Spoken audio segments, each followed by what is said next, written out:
Good evening. I would like to call to order the regular City Council meeting for Monday, August 17, 2026.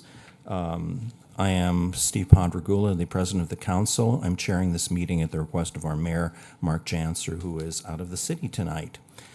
If we could start off by the roll call, Madam City Clerk. Blessum. Here. Fuller. Janser. Here. Locken. Here. McMartin. Here. Padragula. Here. Samuelson. Here. Moving on to the second item of the agenda, if you'd please rise and join me in the Pledge of Allegiance. Pledge allegiance to the flag of the United States of America and to the republic for which it stands, one nation, under God, indivisible, with liberty and justice for all. Thank you very much. I would like to now move to the third item on the agenda, which is personal appearances. At the last council meeting, we changed our policies and procedures in our ordinance to move the personal appearances section up to the beginning of our meeting rather than toward the end. So is there anyone here who wishes to make a personal appearance? We ask that you log in and kindly limit yourself to 5 minutes and to a topic that's germane to the jurisdiction of the city. Okay. The first person I'd like to call would be to Ron Garcia. Ron, could you come up and share with us your thoughts? Good evening, Mr. Joyce, ladies, and council members. For those of you that don't know me, I'm Ron Garcia, 1600 University Avenue West. I lived at that location for about 45 years. And the reason I'm here to talk this evening is the problem that we have at the intersection of University Avenue and 16th Street Northwest. Recently, we've had a couple of bad accidents, and as I have lived in that corner for that number of years, I have seen a number of serious accidents. One of the last accidents we had, there was a fatality. The last accident we had is a police car running into a vehicle that did not stop for the stop sign. For those of you that are not familiar with the location, down the street is Longfellow School. And during the school year, there are a number of children that walk home up 16th Street and have to cross University, which is not safe. There's also Burdick Job Corps, that the students are always on that corner. It's not safe.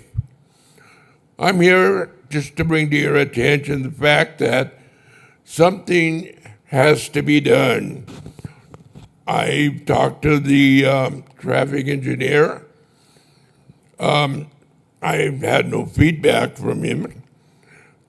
What I was looking at is the possibility of a four-way stop. Now, the council has been looking at roundabouts.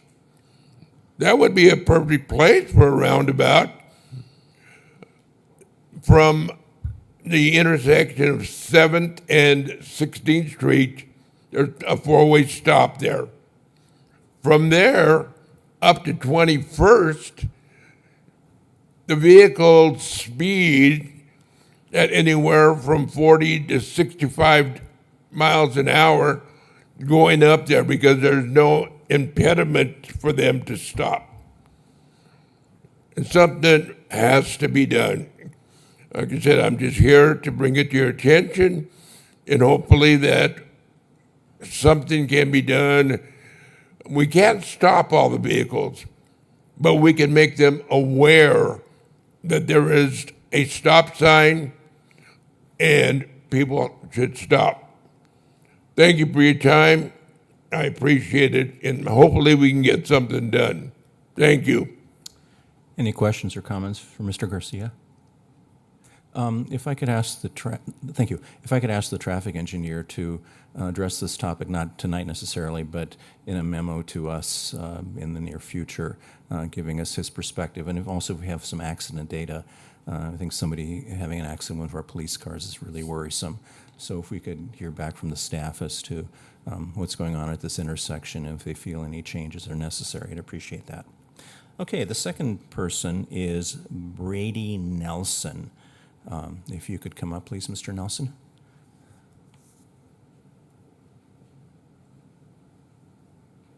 Good evening, Council. I'll try to make this as quick as I can here. I'm here about the bid opening that was done on August 4th for the structure properties. Can I ask you to stop for a second?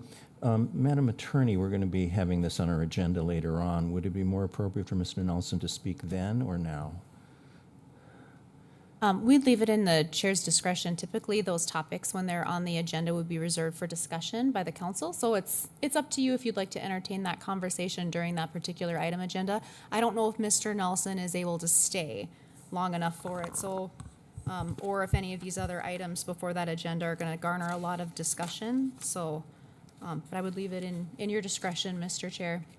Are you able to stay, Mr. Nelson? I can stay. It's just I know that on an agenda item that I don't have to be allowed by the board to talk. So I would just as soon take my time that I know that I'm allowed to speak. Mr. President, I guess from my perspective, I would really like to hear from him now. No, that's fine. For exactly that reason, and he made the effort to be here early, so I think it'd be a good time My to do that. policy would be to allow anybody to speak, but anyway, please go ahead then. This up here. Otherwise, you're too tall. Oh, okay. Okay. So anyway, I wrote some stuff down here. I'll try to get through this as quick as I can. The auction was on the 4th. My wife was at the bid letting.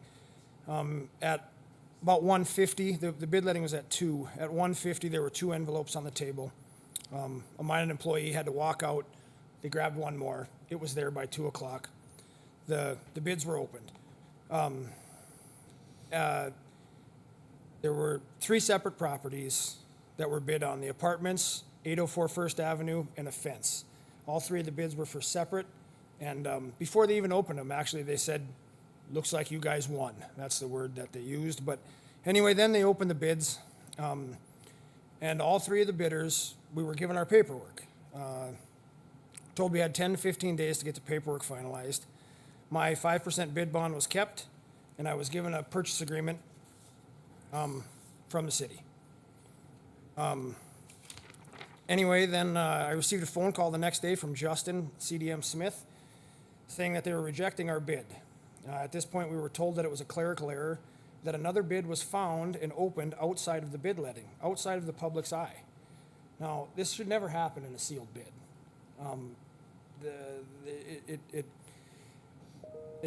And in fact, this bid wasn't turned into the city clerk where it says it was supposed to be turned into. It was turned into the wrong office. If this bid even exists, but anyway, and it says any bids received after the deadline will be returned unopened. This bid was never opened and should never have been opened by anybody. I then got a call from Jenna in the finance department. She said they were going to rebid this property. I said, "So you opened a bid outside of the public's eye and made this decision to rebid outside of a public meeting." I said, "Who's responsible for the decision?" And she told me city staff. And I asked her if she could be more specific, and she said, "The city manager, the city attorney, and myself." So I asked when the public meeting was to be held where the late bid was opened and this decision was made to reject ours, and she said there wasn't one. So I then called another city employee that was at that bid opening, see if he recalled it the same as I did. He said, "Yeah, there were only 3 bids present at the meeting. All were accepted." He agreed with exactly what happened. Then I got a letter from the city, and they said that they're kind of going back on, we reserve the right to refuse any and all bids. I agree with that. You absolutely do reserve the right to refuse any and all bids at the bid letting, at the bid meeting. You don't accept somebody's bid. What's the timeline then? Can we go back 4 months and say now we're going to reject it? This was rejected the following day outside of a meeting. Then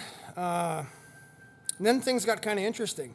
So I got a letter, I asked for the person's name who had the other bid and the dollar amount. And I got a backdated letter. So I received the letter on the 6th, but it showed the bid results from the 4th, the day of the bid opening, saying that the bids were denied. But we know that's not what happened on the 4th. This is an attempt to cover up our tracks already from what had happened. On the 4th, it was accepted. Then I get a backdated letter on the 6th saying on the 4th, it was denied. That is not what happened. And so we're already backdating paperwork to try to change the narrative and cover your tracks. The situations like this, it's the job of the council to hold the people accountable that made the mistake. And that's what needs to happen here. And we have a second bid here that I don't think ever existed in the first place, and we won't know because we just have to take somebody's word for it. But I see on the agenda, the recommended action to the council is to uphold the staff's decision. Is this to save face, and who's making this recommendation? Is it the same people that made the mistakes in the first place is now recommending to you to follow what we say? And anyway, I have some more, but I see I'm out of time. But this bid was the same last name as a former council member and only $250 more than my bid. What are the odds of that? That looks pretty bad. So, anyway, my recommendation would be to uphold what was said at the public meeting. Thank you. Comments or questions by members of the council? Mr. Blesson. Yeah, thank you. I'll have a lot more to say when we get to the agenda item, because this is something I was involved with throughout, and we'll be able to talk it through at that point. Anybody else on the council have questions or comments at this point? Comments from the city attorney, or do you want to wait until we bring this up as an agenda item? City manager. So President Padrigula, typically public appearances will take comments from the public, and we don't typically engage in the back and forth. So, I would reserve my comments for the item for when it comes up on the agenda, but Okay. stand for questions if there are any at this time. And Mr. City Manager? You also want to wait till? Yes, thank you. Okay, well, thank you. We obviously have heard, and we will act on it when it comes time for that item on the agenda. Thank you for bringing this to our attention. The third person I have on the list is Ms. Billy Gunderson. Hey, and I can see you now.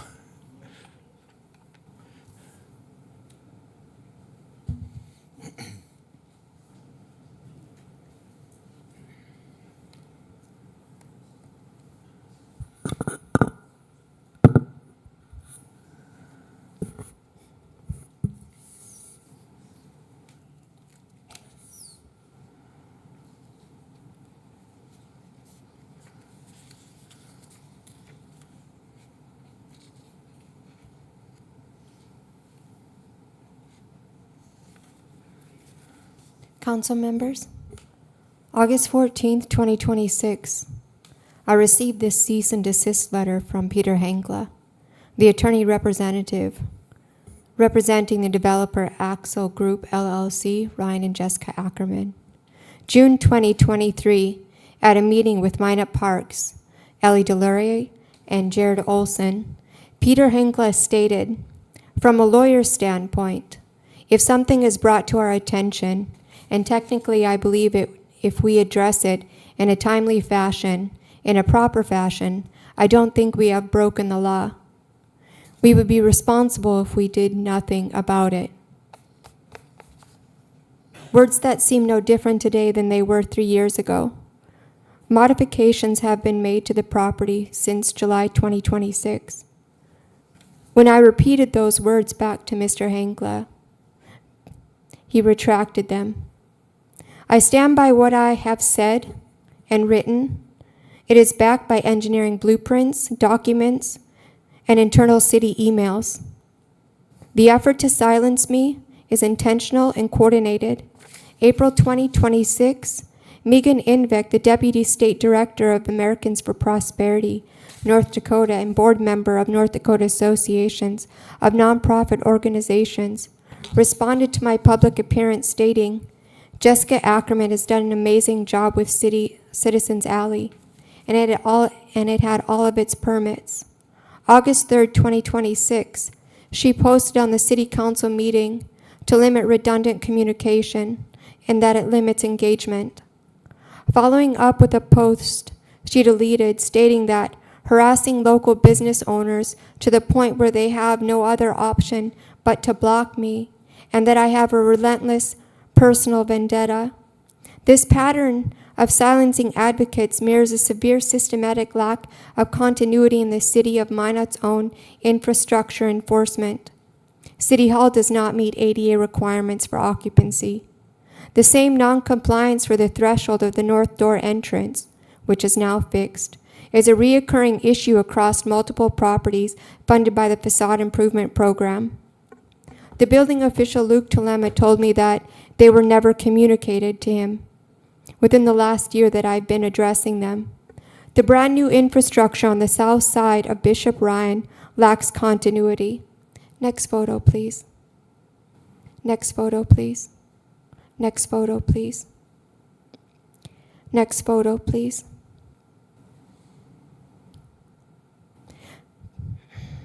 There are new curb cuts on the east side, but remains unfinished on the west, with no crosswalk. Next photo, please. On the south side of Bishop Ryan, curb cuts and sidewalks were added with trip hazards and a driveway not level.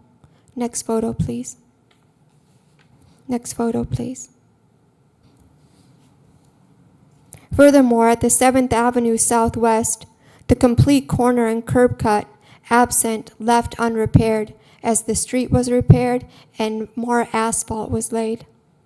My concerns circle back to the Americans for Prosperity and City Council wanting to remove red tape for economic development. During the August 3rd meeting, I specifically addressed that if there is no parking, then there is no handicap parking. Alderman Blessum called up the principal planner, Doug Dietrichson. He too has not responded with my follow-up emails. There is no transparency.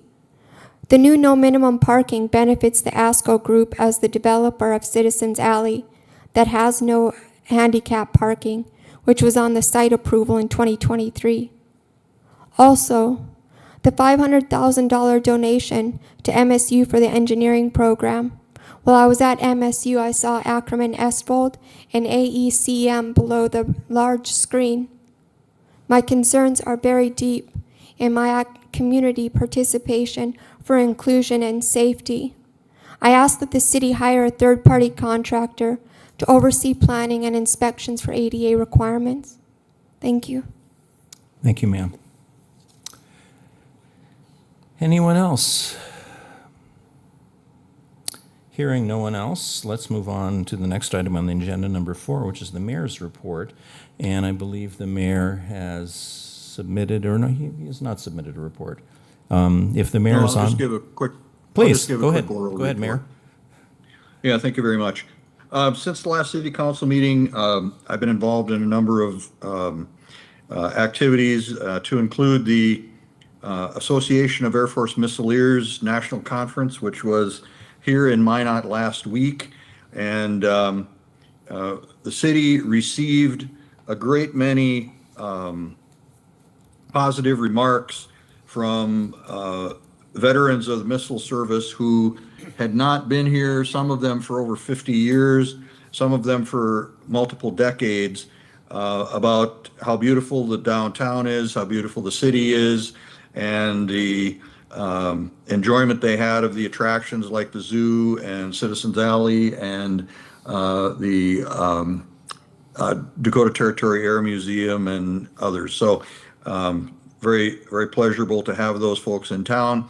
I participated in the Fifth Bauman Quarterly Awards up at the base, was a speaker at the Sertoma Club,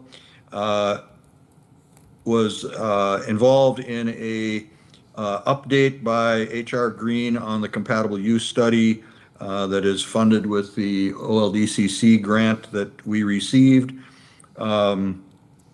Attended the chamber board meeting and also gave a welcome and was at the North Dakota Peace Officers Association meeting earlier. So that concludes my report. Questions or comments by the council? Thank you very much, Mr. Mayor. Hope you are enjoying your time away from the city. Next item would be number 5.1, the city manager's report. Thank you, Alderman Pandragula. My city manager's report is included in the package, as is the norm. Just like to highlight a few areas that are focused on our people. So a great opportunity to attend the promotion ceremony of Dana Pullman and Sean Reese to sergeant a couple of weeks ago. Helped facilitate our leadership development cohort session on developing others with Brittany Thurston, our HR leader in that effort. Was able to attend the Hot Tots game where the Hot Tots were recognized city staff, and it was great that one of our water treatment plant foremen, Colin Kittleson, his son, threw out the first pitch, and also chaired our first Executive Safety Council meeting. Again, Brittany Thurston had set up safety meetings and quarterly meetings with foreman level personnel back in October of 23. And so this has been on our agenda to establish an executive safety council to ensure that we're reviewing everything thoroughly and learning from past mistakes and to protect our staff in the future. Any questions or comments by the council? Thank you very much, Mr. City Manager. We are now moving on to number 6 on our agenda, which is a public hearing on the Blaisdell Baird Addition and Central Avenue and Garden Valley Water Main Replacement Projects, number 5043 and 5044. The recommended action is that we close the debate after we close the public hearing and make any changes that are necessary. Is there anyone who would like to speak at this public hearing regarding these 3 water projects, water main replacement projects? Anyone like to speak regarding these 3? Anyone? If not, I would entertain a motion to close the hearing and pass the recommendation. Mr. President, so moved. Second? Second. Okay. Any discussion or comments about this? If not, Madam Clerk, could you call the roll, please? I just want to double check because the recommended action was to close the public hearing and provide any modifications. So there are no modifications. Right. We're just going to approve as, Yes. okay. Thank you. Wanted to double check. I'll call the roll. Blessum, Yes. Janser, Yes. Locken, Yes. McMartin, Yes. Padragula. Yes. Samuelson. Yes. Motion passed. Okay. The next item on our agenda is the consent agenda, number 7, which is a total of 23 items. I've been asked to pull items 7.17 and 7.20. And what the consent agenda is an agenda, a portion of the agenda for items that are non-controversial and are fairly straightforward and basically ask for approval of staff recommendations or previous actions by the council. Anyone else would like to pull any of these items for individual discussion and consideration and vote? Okay. If not, I'd entertain a motion to pass all of the items except for 7.17 and 7.20. So moved. Second. Motion has been made and seconded. Any further discussion? If not, could you call the roll, please, ma'am? Blessum, Yes. Janser, Yes. Locken, Yes. McMartin, Yes. Padragula. Yes. Samuelson. Yes. Motion passed. Okay, moving on now to 7.17, which is an easement for SRT fiber connection to aeration pond blower building. Yes, ma'am. Before we motion it, this might be a good time for Jason to talk, because he's the one who pulled this item, and I believe he has additional things that need to be part of the motion.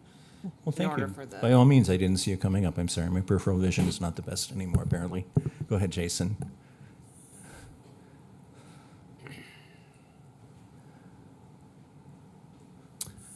Thank you, Alderman Padragula. So I asked this to be pulled since I uploaded this memo. SRT contacted me regarding 2 additional easements across city property to get access into our building. So I would just ask that the 2 additional easements be included in the approval to have the mayor's signature. Are they in the same area then, or There are different areas of town. different areas of town? It's all of our lift stations. So they had originally proposed an easement for the aeration blower buildings, and now it's 2 lift stations where they need to run across some additional city property. Okay. Do you foresee any problems with that or any controversy regarding that? No. Okay, okay. And do we have a description of where these 2 additional properties are? Yeah, I have maps here. Yeah, one of them is out up on 36th Avenue. So it's a stormwater pump station that serves 36th Avenue Northwest. And then the other one is this would be the Burdick lift station. So it's the lift station just on the east side of the bridge, east of Roosevelt Park, right off of Burdick Expressway. Okay, okay. And This is service that the city of Minot ordered to be run into these facilities. So we're in the process of decommissioning a wireless system, and the length to get service into these buildings is just a little bit longer. So they just wanted easements so that we don't build something on top of their line or something of that nature. And you'll include a map and a description of these in an additional memo to append to our minutes? Because we need to have a record of this, I think. If it's all right with council, Jason will provide me the easements and I can get them uploaded to the agenda.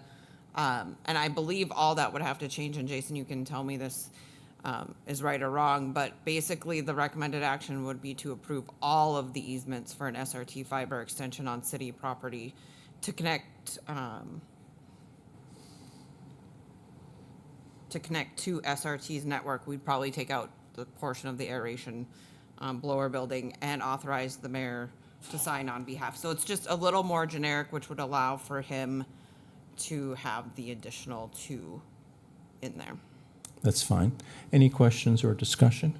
Yes, Mr. Blossom. So I'd like to hear from the city attorney. Again, to me, this seems relatively mundane and things that we would do during consent, but it is a little funny to not have the easement actually hear and know what it is and to vote on that. So I guess, first of all, I'd like you to comment on that, and then as a follow-up to Jason, I'd just like to understand the timing. If we had to wait until the September meeting, does that throw us off? I mean, I'm sensitive to getting it going, I get that part, but I also want to do it right. I want legally for us to be in a good spot, and I want our stuff noticed and out and in front of the public.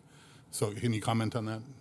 Alderman Blessum, members of the council. So it is a deviation from our typical procedure where we'll put that document and attach it to the agenda so that the public can take a look at it and so that the council can take a look at it and know what they're getting themselves into. I can't comment on the timeliness aspect of it. If this is something where a time is of the essence and that's why it's coming at this juncture to ask, where staff is asking for permission from the council to move forward with just its authorization to draft the documents and complete them. Easements are typically relatively straightforward, and we're requesting this particular service from SRT for the water treatment plants, right? Yeah, wastewater pump stations. Yeah, the wastewater pump Yeah. stations. So it's something that we're asking to do. There'll be relatively straightforward legal documents, relatively legal risk. But I mean, the discretion, of course, is with the council if you want to see those documents before you approve them too. So it just depends on the comfort level with the council. If you want to approve entering into these easements agreements, as requested by city staff, what we would do is we would draft those documents and then we would present them to SRT. We'd negotiate them with SRT to what extent there really would be anything. They would just dictate the scope of the easement. It would be for these wired lines. Then we'd present them to the mayor for signature, but we can certainly draft them and then put them on the next council agenda too. It's just a timeliness question here for the council. If you want to give us permission to draft those documents and move forward with it, and not see them again, but if you want to see them again, we can put them on the next council agenda too. So regarding the timeliness, so SRT is actively doing the construction as we speak. So these have been popping up as they've been planning ahead. If they have to wait a couple weeks, it's not that big a deal. These got dropped on my desk on Friday while I was on PTO, so I wanted to try to get them in front of council if possible. But if you want me to wait, that's fine. Okay. And Mr. President, if I could, so whether it's Michaela or Steph, do we have some precedent here? I mean, like, again, I don't feel like there's a big issue, but I want to do things the right way. So if there's a way for us to form a motion to allow this to move forward, it seems relatively mundane. I can get behind that, but I just want to make sure that we're not off on a tangent that we wouldn't normally do.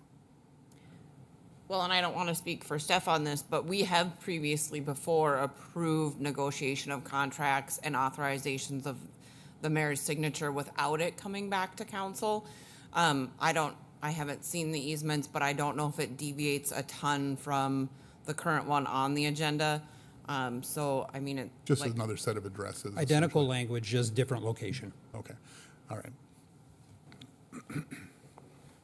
And Alderman Blessum, Council, I wouldn't have concerns with this. Easements are pretty straightforward. It's going to be a copy paste, basically, is what it sounds like of the language that's on this easement. So what we would do is we would just take that same document, amend the language for these two addresses that Jason described earlier, and then we would forward that along with this easement that's on here to the mayor for signature to execute. It's kind of an attempt to strike a balance here with staff to try to keep business moving forward orderly without having to wait every 2-week kind of chunk of time to keep business moving forward. So we're kind of still trying to find that balance, I think. All right. So, Mr. President, I'll move Please. that. I'll move that we direct staff to include the 2 additional addresses Jason has with this easement request and move it forward. Second?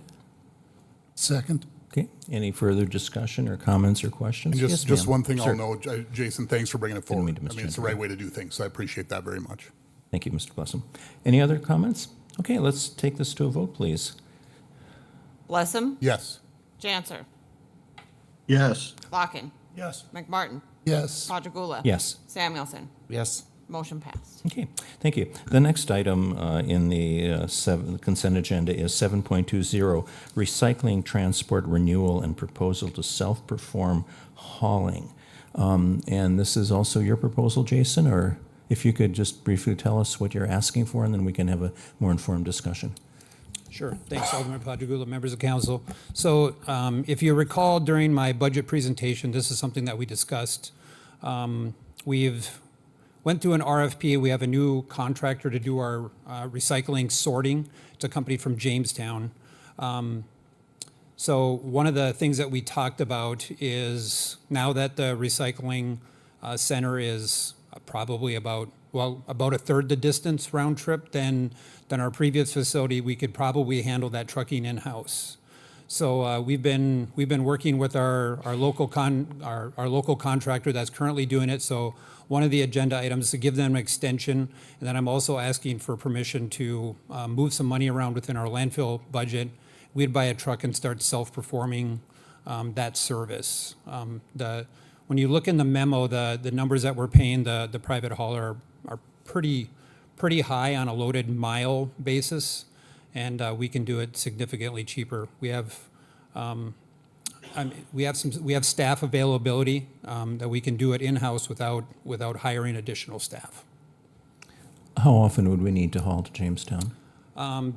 Basically, our recycling program is generating about 2 loads every other week. And then there's probably a straggler. It doesn't usually take all of it, so then there's probably a third load a month every couple months. Thank you. Any questions or comments for Jason?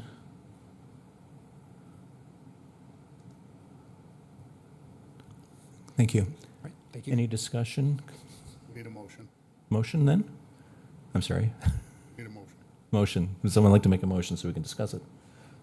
I'll make a motion to approve. Okay, thank you, Mr. Mayor. And second? I'll second it. Thank you. Discussion now, Mr. Blessum. Thank you. The reason I pulled this item is that I think, first of all, I just want to say, nice work. These are the exact kind of things that we want to identify. Ways to do things well, ways to be more efficient, ways to think a little bit differently about how we're doing things. Now, unfortunately, this is one that I won't support. simply because I think the set of actions that we're taking are counterintuitive in how they'll actually play out. So I think it's great that we would want to self-perform because it costs us less today. It's a little interesting to me. I didn't even put it all the way to 2 loads every 2 weeks. That's actually a lot of work and a lot of time. And so the memo is saying that we can do that with current staff.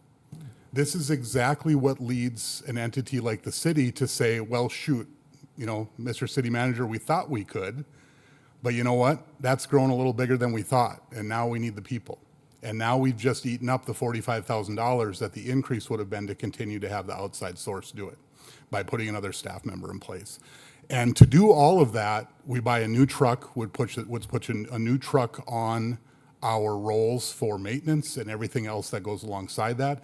And this is exactly how government grows. This is exactly how we get sort of lulled to sleep a little bit over time. And so again, I don't want to downplay that the team is doing a great job here. They're coming up with new ways to think about things, and I applaud that and I appreciate it. This is not one that kind of passes muster for me, so I'll be voting no. Thank you, Mr. Blessam. Other comments or questions or concerns? I guess I do have one question myself for Jason.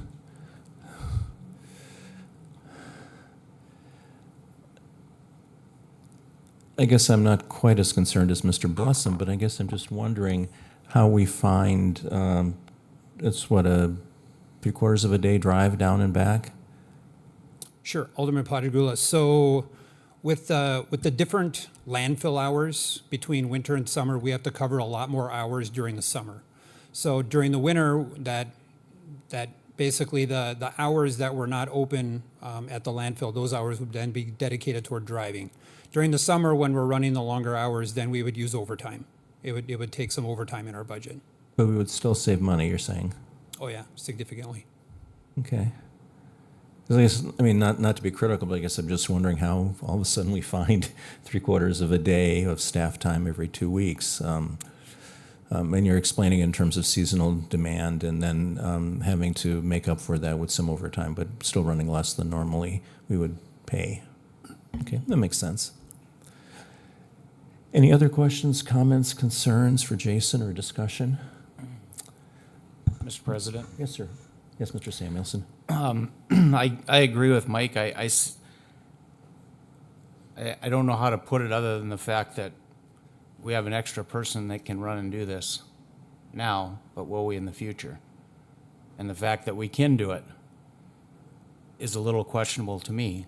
And with all due respect, to drive to Jamestown, it's going to take a whole day. Because I do it. By the time you have lunch and things like that, it's going to be a whole day. It's not 3/4 of a day, but that's never here nor there. So I just see it as a way, like Mike said, we can do it now, but maybe not next year. So I won't support this either. Following up on Alderman Samuelson's question, if we find out in a year or two that this strains our staff resources, can we go back and use the private hauler or are we cutting him off forever? Alderman Padragula, this is a service that we put out for an RFP about 3 years ago. So we've used this hauler for the last 3 years, and yeah. Actually, if you guys don't want us to buy the truck and self-perform, we're going to do an RFP anyway and see if there's some cheaper prices for hauling out there. Would we be stuck with a truck if we pass this? I mean, could we unload the truck, so to speak, or not? Yeah, we haven't started shopping for the truck yet. So we don't have any obligation at this point to buy the truck. We don't have any commitments to anybody that we're going to be buying a truck. So this action tonight would just give us permission to go ahead and start that process. And it would still have to come back to the council for approval of any bids on the truck, a truck. It's probably an acquisition below $50,000. So generally those wouldn't come back to council for approval. So you think you can get a suitable truck for under 50? Okay, okay. Any other questions or discussion? You look puzzled, Mr. Blessum. I apologize, Mr. President. That's fine. The memo itself says a used truck with the wet kit, 70 grand. So that's what we'd be approving, right? Not something under 50. Again, so if you think about this, over the last few years, we've set ourselves down this path by going the recycling route, which left most even progressive cities in the 90s. I mean, that's where that world was at its peak, and we got in on it at the back end. We've asked people and said that it offsets itself. Don't worry, it breaks even. Well, yeah, it breaks even because we charge them money for it. I mean, that makes sense that it would break even because it's an enterprise. That's what we do. And so we continue to jump through hoops to prop this up, and this is the latest hoop. And as I said, this is good thinking. This is the right approach that we need to do to evaluate things. This one just doesn't pencil out for me. I mean, it just doesn't add up in the end. And so, again, I would urge my colleagues that, we are better off putting it out for bid and getting the best deal that we can. Trucking services, the oil field has changed. We've got lots of different people that may be wanting to bid on something like this, and we see how it shakes out and hope that it saves us a few bucks from the $94,000 annually we think it is. It probably won't get us to 45, but it removes all of the risk of a whole new infrastructure of a truck and staff and everything that goes with it. To me, that's a good trade-off. Any response, Mr. Utilities person? Alderman Patrick, no. I'd probably have to go back. I don't think we ever made promises that the recycling program was a break even. That was the discussion for years and years and years as I was bringing this, that this is a program that's going to cost money, and we're trying to find ways just to make it cost less money. So, I'm at your serve at your pleasure. If you don't want us to do this, we won't do it. It's that simple. I was on the council when this thing started being considered, it seems like decades ago. And my recollection is similar to yours. There was never a commitment this would make any money. I mean, frankly, the discussion among council members was, we don't want to lose a whole lot of money. So I think our eyes were that this is not going to make money. We'd be very, very lucky if it breaks even. And I think the goal of many of us was to lose as little money as we could, but that probably was going to be a loss. That's my recollection of something that happened 10, 15 years ago. Yeah. Okay. Any further comments or discussion? And we do have a motion. Yes, I have a comment. Yes, Mr. Mayor. Yeah, I'd like to remind the council that in a statistically valid survey of our community, people who wanted this formed a significant majority. And that's why we have a recycling program. And so while there are some who don't want to participate or think it's a waste of time or what have you, this is something that the majority of our community members wanted and still actively and enthusiastically participate in. And I think we shouldn't forget that either.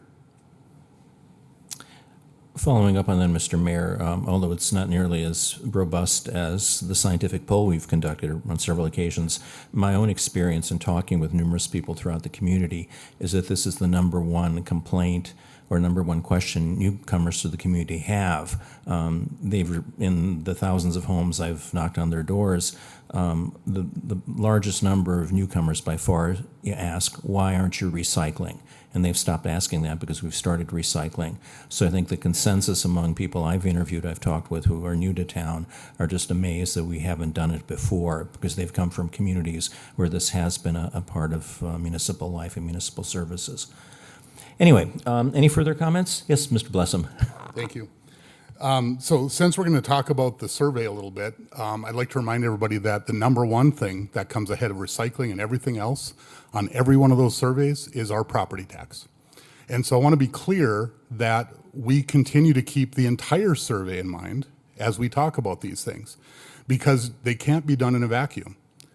Yes, we can add services. Yes, we can do the things that people are looking for, but they cost money. And then we've got the exact same thing coming back saying, by the way, don't spend so much money. And so those two things can't live in a vacuum, as many of our new council members in particular have been saying. You know, those two things don't work in a vacuum each on their own. And so while it's important that we understand what the people are looking for and we do what we can to meet those needs, we also have to make sure that the big picture stays in place, which is whether it's property tax, it's the fees that are associated with these pieces. We got to make sure that the bills are getting paid and that we're covering that and not taking more than we need to from the people's pockets. So, you know, let's take the entire survey in mind as we talk through these.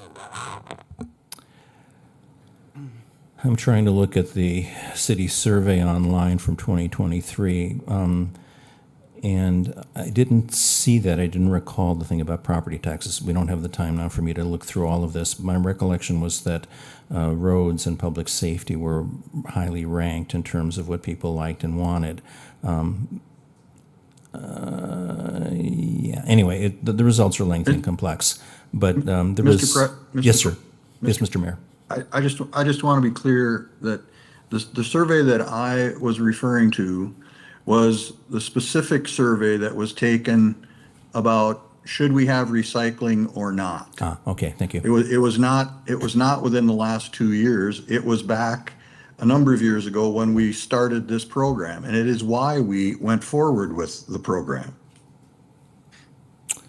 Okay, so that refreshes my memory. I seem to recall that we did have a special survey, and that seems to be correct as far as I can recall. It was not the general consumer survey that's online here that I'm looking at now. Okay, thank you.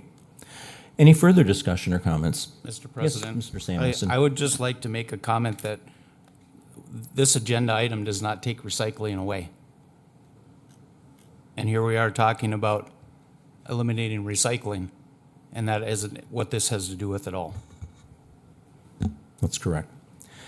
Anyway, any further comments? Okay, we probably should take a vote then on the recycling transport renewal and proposal to self-perform hauling. Janser, Yes. Walken, Yes. McMartin, Yes. Padragula, Yes. Samuelson, No. Blessam. No. The motion passed 4-2. Thank you. That is the end of our consent agenda. We are now moving on to our action items, which may garner more interest or discussion, maybe not, because we already had some. The first item on the action item agenda is 8.1, Mosquito Program Options Presentation and Direction Request. Mr. Banfield.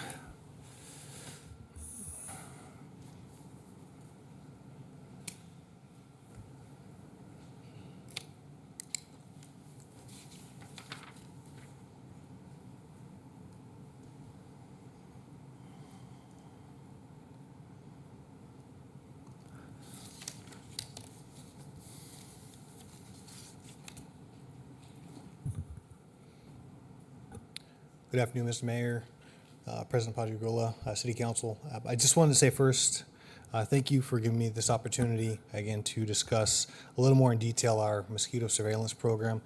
This is in an effort to go ahead and hopefully answer some of the questions Council had brought up at the last Council meeting regarding our mosquito program itself, as well as some of the chemicals that we are using in the actual spray efforts. Beyond that, what I would like to do is just let council know that we do intend to go over why this matters. Big thing here is I wanted to bring in my community partners, First District Health, as well as Faga Mosquito CEO, who's assisting us with the surveillance services, as well as the mosquito spraying itself right now. We are unfortunately unable to utilize the Air Force Reserves, I should say, C-130 to go ahead and conduct a second spray mission. From there, we'll go ahead and do a quick review of the species we're specifically looking at, some chemical classifications, hopefully answering some of the bigger concerning factors that are surrounding the chemicals that are being used in our community. We'll turn attention to treatment methods and the cost associated with it. And again, hopefully that gets after the big picture of what we're looking to achieve today. Ultimately, what I'd like to leave today with is basically direction from council, a decision on which direction you would like us to take. We have a 2-year innovative readiness training program application that is coming up that's going to serve as our 2028 application for the U.S. Air Force Reserves to go ahead and conduct the spraying mission over the city. If we are transitioning to a different chemical type, again, that would help us as we move forward, at least staff anyways, to make the right decisions before we start making those applications to these various programs. And last, and again, I'll open it up to council if you are interested, I do have some additional backup data analysis that we have conducted over the course of this season to give better insight into what we are dealing with, not only with our surveillance program itself, but also a few of the positive West Nile virus testing that have come to light over the past several weeks. So with that, I would like to turn it over to Ms. Lisa Otto-Westman for her First District Health brief. Thank you. Good evening, council members. My name is Lisa Westman. I am the Director of Environmental Health. I was brought in tonight to kind of give an introduction about why this does matter. West Nile virus is a public health concern, and that's why we're looking at it. North Dakota consistently ranks among the highest states with per capita rates of West Nile virus. As you can see on the map, it's dark blue there, and that's consistent over the years. We've got several reported cases every year. Minot and Ward County does have, optimal climate and wetlands for mosquito breeding. Up there, the data shows that Ward County had 2 pools. We just had another one, so that 2 should be a 3 on there. So we are seeing West Nile virus in our community. There is no vaccine or treatment for West Nile virus. It can be anywhere from flu-like symptoms to neurological disease to death, and that does happen nationwide every year. But human cases are preventable. This is something with a proactive approach that having a good program, putting it together with what we're going to talk about here soon, and reaching out to the community, and we can prevent that disease transmission in more of a proactive, preventive approach other than a reactive approach. Steve?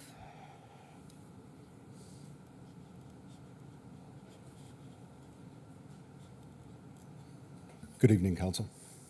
My name is Steve Setterston. I am the owner of Fog and Mosquito Control, and I have to apologize. Our entomologist was not able to make it tonight, so I am filling in for him. But first, I'd like to talk about species specific to Minot.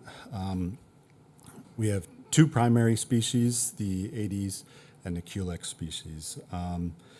The Aedes overwinters as an egg.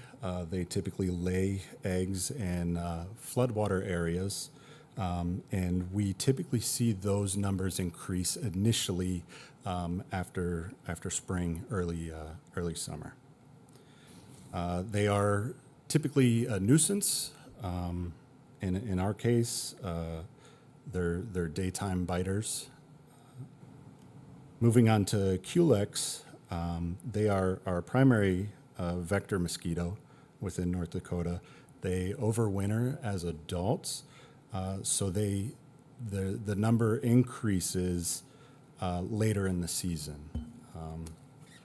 So you'll typically see increase of Aedes, nuisance mosquitoes, early spring, early summer, and then as the summer progresses, we typically see an increase in Culex or vector mosquitoes.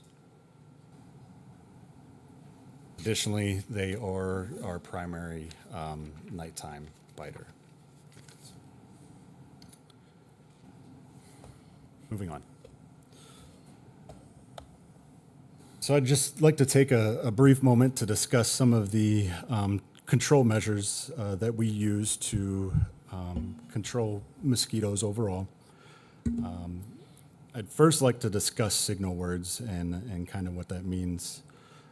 But every pesticide that's sold within the country is identified with one of three signal words: caution, warning, danger, and then there's actually one that is a blank that doesn't, that meets a class 4 classification and is not a requirement. As I'll touch on here in a moment, some manufacturers do put a caution on that specific pesticide.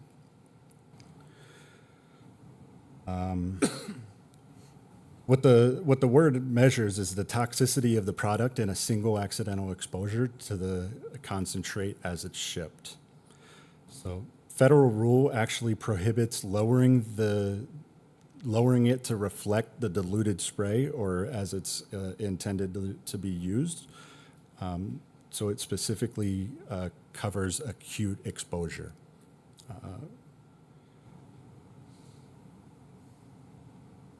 The products fall in, starting at the top, with organophosphates.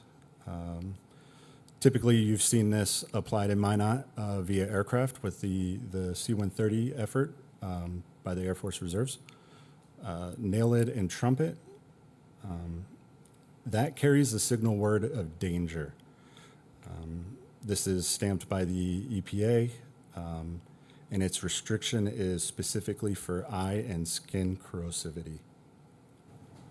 Moving on to the next category of adult control is pyrinthoids. This is what we use for ground fogging. It carries a signal word of caution. A few variations do carry a signal word of warning. And then moving on to the last section is both the larvicides that we would use to combat larvae prior to emerging into adults. They both carry a caution signal word. However, they meet the class 4 EPA requirements and don't actually require a signal word classification.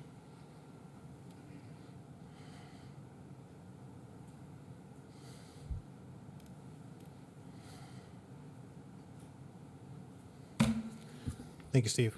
I'm going to take one step back here and just highlight another key fact. Steve did mention or make mention that we are currently using the Trumpet EC type chemical. It does have NALED component to it. I know that is a little bit of a concern, mainly because it's current danger rating. And again, with this, with exactly what Steve was mentioning earlier, dilution is not taking into account. So as we're using this chemical itself, we have roughly about 1 ounce of product that's going into about 1 acre of land. Okay, so you can just imagine, the minuscule amount of chemical that's actually being dispersed over that wide range of area. And again, this being sprayed at about 300 feet above ground. Again, for the altitude of the actual aircraft itself. So again, the intent there and the molecule size that we're using for NALED specifically is small enough to where it would only target the mosquito itself. Any other insect or product, we have looked into if it could be harmful to dragonflies, moths, or any other type insect. It is highly unlikely. The time that we disperse the chemical itself, it's also highly unlikely that it will come in contact with the pollinators, which is again another concern item that we've heard from the public. Okay. Again, this is the reason why we follow those strict EPA standards and recommendations, because again, we want to make sure that we're imposing the least danger and least chemical to the population as possible. Some alternative options, which Mr. Citizen brought up today. The adult control. So there is an alternative chemical that is out there right now, permethrin-based product. The stuff that Mr. Citizen's company uses is something that's been identified as a caution, not a warning, but there are certain products at this level for permethrin-based that do come at a higher EPA signal word. So again, I just want to make sure that everybody's aware of that. On the larvae control side of it, there are certain measures that we can take into consideration here. But it's just something to go ahead and consider when you're looking at those caution words. So moving on, what does this mean towards what we are currently doing to date, and what does it mean towards future costs? Well, aerial spray right now is coming at an advantage to the city. Currently, we procure the chemical itself. We get free aircraft usage. However, it gives us very minimal flexibility. We have 2 dates that we have to pre-schedule 2 years in advance. If anything pops up, like what happened this year when they are transitioning to a new airframe, we tend to lose out on this. So again, unfortunately, we had to pivot this year, look at alternative options just because of what we were seeing from a couple of the West Nile virus positive tests that we have seen. But it is something to consider for the future.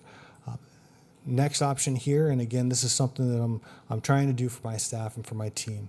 We are not experts. We are not trained in this. We are not sent to courses on how to go ahead and count mosquitoes and what type of species they are or anything else. So we needed to lean on the experts to go ahead and assist us with this.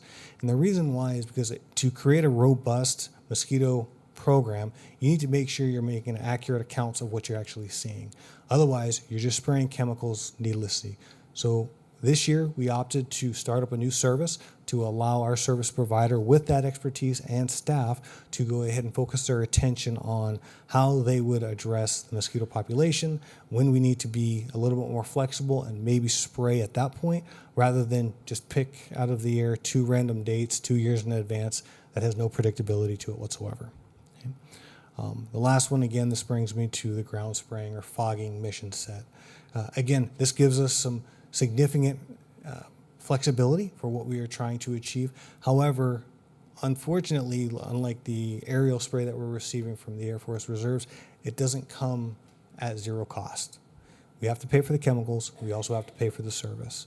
So that is something that when I do make my recommendation to council here in the next slide, you will see that baked in there to go ahead and find the best cost for the city and for the citizens while giving them the most protection. So a breakdown of costs. Aerial spray, as I mentioned, it's roughly about $100,000 per year. We're seeing about a 4.8 CPI, Consumer Price Index increase for the chemical purchases that we are seeing from year to year. So this is getting very expensive very quickly. Unfortunately, there's really not much we can do. The drift patterns for NALID is something that's more optimal for the aerial dispersal that we've seen good results from. So that's why we've relied on it in previous years. Fog and Mosquito has offered up an opportunity for us to look into a privatized aircraft spraying for an aerial spray, utilizing a different chemical type. Again, right now we're looking at roughly about $120,000. So there's, in that in itself, you're seeing a little bit of an increase in cost. If we were to transition to strictly ground spraying or natural treatment, and I say natural loosely, again, when I say natural, I'm talking about larvicide treatments, which could be more, and Steve, please correct me on this one, more of a natural product that focuses in on the soil composition itself as you're adding it to the water sources to go ahead and attract the mosquito larvae to basically destroy them from inside out. I'm not going to say it's not harmful. Again, I believe the example was given to me when we were going through this, that if you put out there vinegar or lemon juice, again, that's going to come at a cautionary level as well. So again, use what I'm saying, take what I'm saying into consideration when it comes to this. But larvicide treatments is a little bit less chemical additives being added to the population. They would use methoprene or BTI. Has been given a cautionary label of caution as well. But again, it does come at an increased cost. So for a larvicide treatment, it'd be about $180,000 to the city. And then kind of the area in between, like I'd mentioned, the ground fogging, you can kind of see the breakdown of cost. Overall, for a single spray, it's roughly about $27,000 for all 4 quadrants of the city, which is exactly what we're undergoing today. Lastly, and again, this is the part that I highlighted before, I do not have the staff or the knowledge to go ahead and take care of the mosquito surveillance itself. Tracking mosquitoes, make sure we're getting accurate mosquito counts, sending off the right mosquitoes to the Health and Human Services lab at Bismarck to go ahead and do this PCR testing to let us know whether or not we have a positive West Nile case or not, or an affected area within the city. So this is one thing that I would say is a must-have, but it does come at, again, a cost of about $67,000 per season. So overall, my recommendation as we move forward is to continue kind of a hybrid approach. I would like to continue the mosquito surveillance effort. I think this is something that we have seen this year to be very fruitful for the city. We were able to really focus in on what areas are problematic. In future years, if we would have had positive cases, I may not have sprayed in all 4 quadrants. I may have just focused on one single quadrant. Again, there's a cost-saving initiatives there. Aerial spray, I don't think this is something we should get out of the business of. I've heard others say that once you're out of or off the list, it's very hard to get yourself back on. This is, again, a 2-year effort that staff puts a lot of time into making sure that we coordinate to make sure that C-130s are available to go ahead and spray for the city right before the fair. We do have some flexibility here. As you've seen 2 years back, I ended up having to cancel the mission right before the state fair because the temperatures didn't warrant it. We had too much moisture in the air, and it just wasn't feasible or worthwhile to go ahead and waste about $60,000 in chemicals for a spray that was not going to be effective. Okay, so we do have that option. But then the last option that I would like to go ahead and add here is I would like to add in the ground spray and minimal larvicide. So essentially we would have one overhead spray mission by the U.S. Air Force Reserves, which would come in a tune of about $50,000 to $60,000 for the chemical purchase itself. I would like to continue with the ground spray and minimal larvicide, continue to look at our dead loops, as well as some of the other water sources, detention ponds that we believe that's where a lot of the larvae are habitating. Ultimately, it comes up with a cost of about $150,000 a year. From the 27 budget estimates that we had put in there, staff had requested about $140,000. With what we had already pre-planned in requirements for other department material and supplies, this puts us roughly at an increase of about $50,000 to $60,000 for this year for the 27 budget request. So that is something to consider. The other 2 options, again, it leaves us very little flexibility. It comes at a little bit higher of a cost because, again, I'm adding in that mosquito surveillance component. But if we were to do the mosquito surveillance with the aerial spray missions, we're looking at roughly $180,000. But again, that leaves zero flexibility, some uncertainty, but it does max cover the entire city itself. The last alternative, again, gives us max flexibility, max coverage, and it does actually reduce the toxic chemical exposure to the city. However, we specifically focus in on the mosquito surveillance side of it, as well as our ground spray. So we're still going to continue to do fogging as needed throughout the city, and then do more of a comprehensive larvicide program. Again, we don't know what we don't know. We don't know where the sources of these mosquitoes are coming from. So again, it's going to take a little bit of time and effort, and that comes at a cost. Right now, our estimates are roughly about $280,000, which far exceeds what our budget allocations were for this year. So with that, I would like to open it up to any questions. I do have some additional data points that are available in the backup slides if you care to take a look.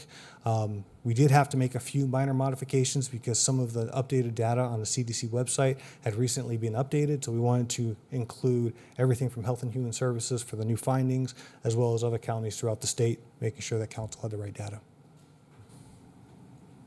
Questions for Mr. Banfield? Mr. Mr. President? I think go ahead with Mark. Oh, I'm sorry, Mark. Mr. Mayor. Hi, Brian. I've had some folks suggest to me that why don't we release bats, or why don't we release dragonflies? And so I guess I'm just wondering if. I don't know where you'd get bats or dragonflies, but that may be another whole question. I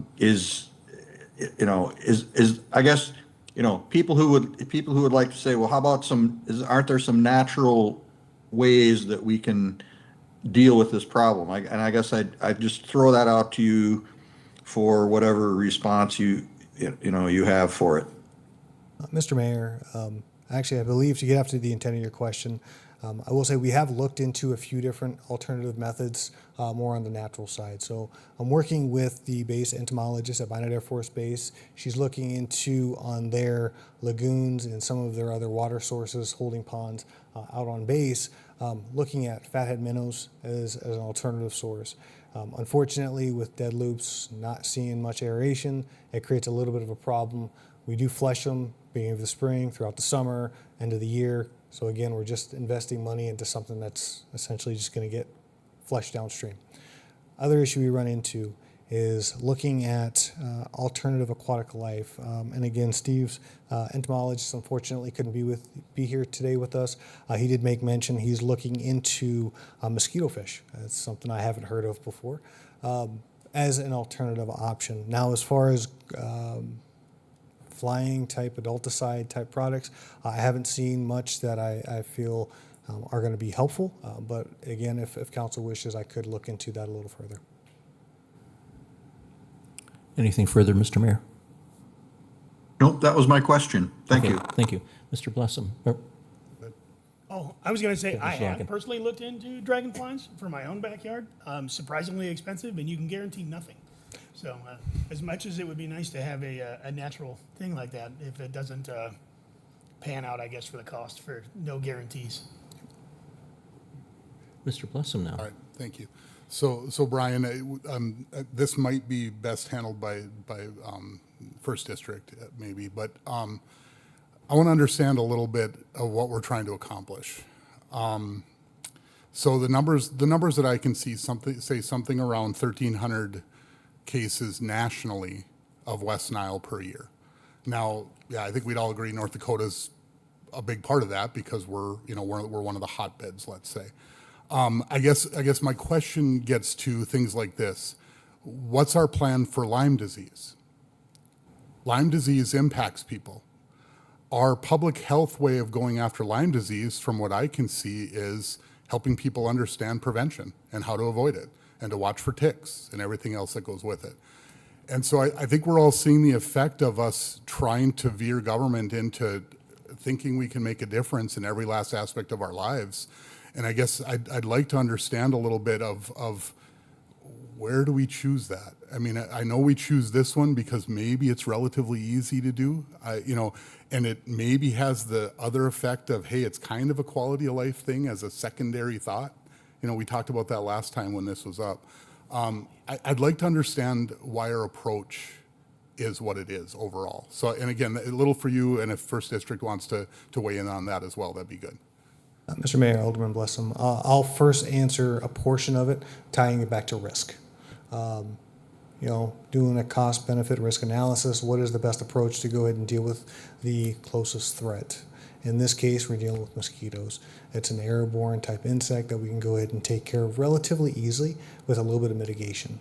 This is something that the city has done for a number of probably decades now with the aerial spray. In this case, what we're seeing from, again, better surveillance is we are highlighting a potential risk factor here.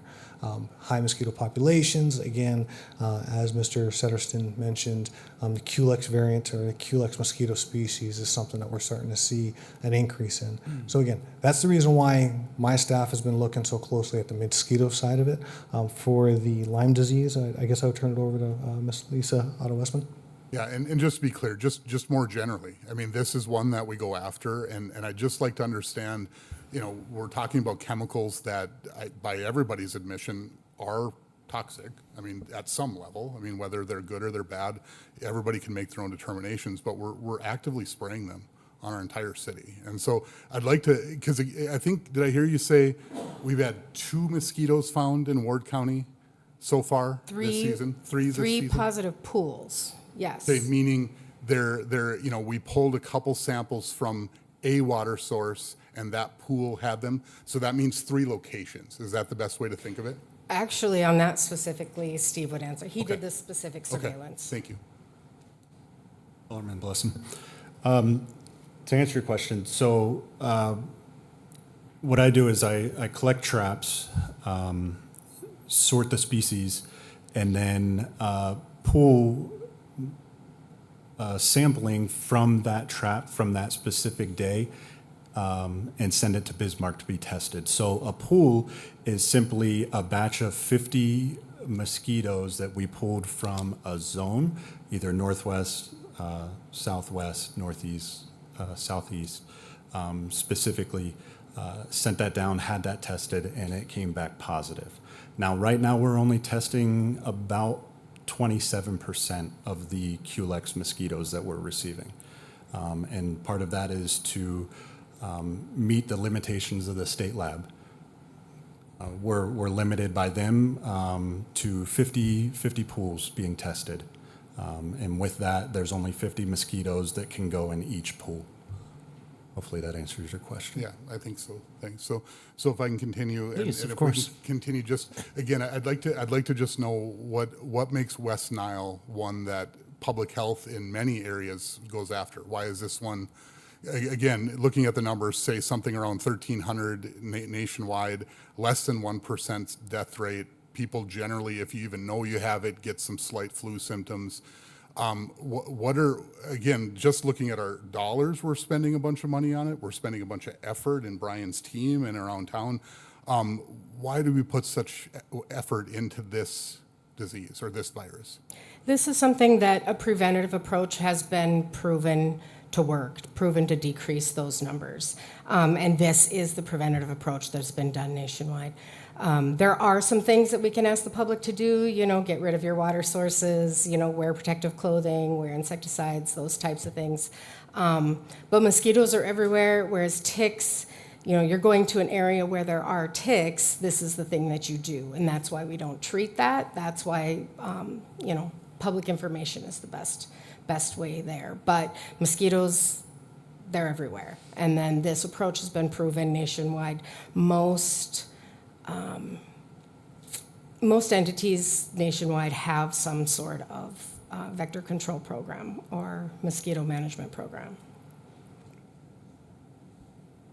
All right. So with just for you while you're there, so the different options that Brian's got in front of us, I guess where we're at, Brian, we're adding 50 or 60,000 no matter what, right? I mean, if we move the program forward, because we're doing the surveillance. Mr. Mayor, correct? Alderman Bliss, that is correct. We would be adding roughly about $50,000 to $60,000 to our current line item. Okay, and how did we do that in the past? How did we know when we just did the spraying, just thinking that it was going to be bad, or because were we not doing this part? So in the past, sir, we've done through the IRT application process, 2 years in advance, we've just done problematic times of the year that have been in line with what other cities were spraying in the surrounding area. So Minot Air Force Base, in the past we were assisting Burlington, Surrey, and then kind of moving more west as well. Just kind of working with our surrounding partners to find an optimal time to go ahead and spray. It just so happens it works out for us that it usually happens the week of or the week prior to the state fair. Okay, thanks. So back to the public health questions then. What are the symptoms look like for exposure to Naled or trumpet, and then to what we're using on the ground? Do we see those from people? Do we have them? I have no record of any symptoms that have been shown. Nothing has been presented to us. There are some symptoms in the paperwork, but that's at extreme application. If it's skin contact, direct to eyes, those sorts of things. But if it's followed label wide, we haven't seen anything. Okay, so Europe has outlawed it outright. The European Union doesn't use nail it. That's just how it is. And I've said that from up here before. There aren't many times when I would say, hey, Europe's our model here, but on this type of stuff, they typically tend to be a little ahead of us. Mm-hmm. We're still a little of the Wild West, and we kind of let things go a little longer than maybe is right. So at what point do we look at that? At what point do we start to worry? Because this appears to be the cheapest option for the best bang for the buck, right? I mean, drop it out of the sky and hope nobody's out to breathe it or have it on their skin. Keep your pets in, we'll kill a few bees along the way, but that's what we're going to do. At some point, does the EPA say, yeah, we agree, Europe's right, we're not doing this anymore? Because they're already there. Yeah, and they may, and I agree with you. It is something that we have to be looking at all the time and being aware of that, and I do think we have to take the least risk option here, and that is something that we should definitely So be aware of. is that the least risk option? It's the cheapest option. It is the cheapest option. I don't know if it is the least risk option. Brian, do you have any comment on that?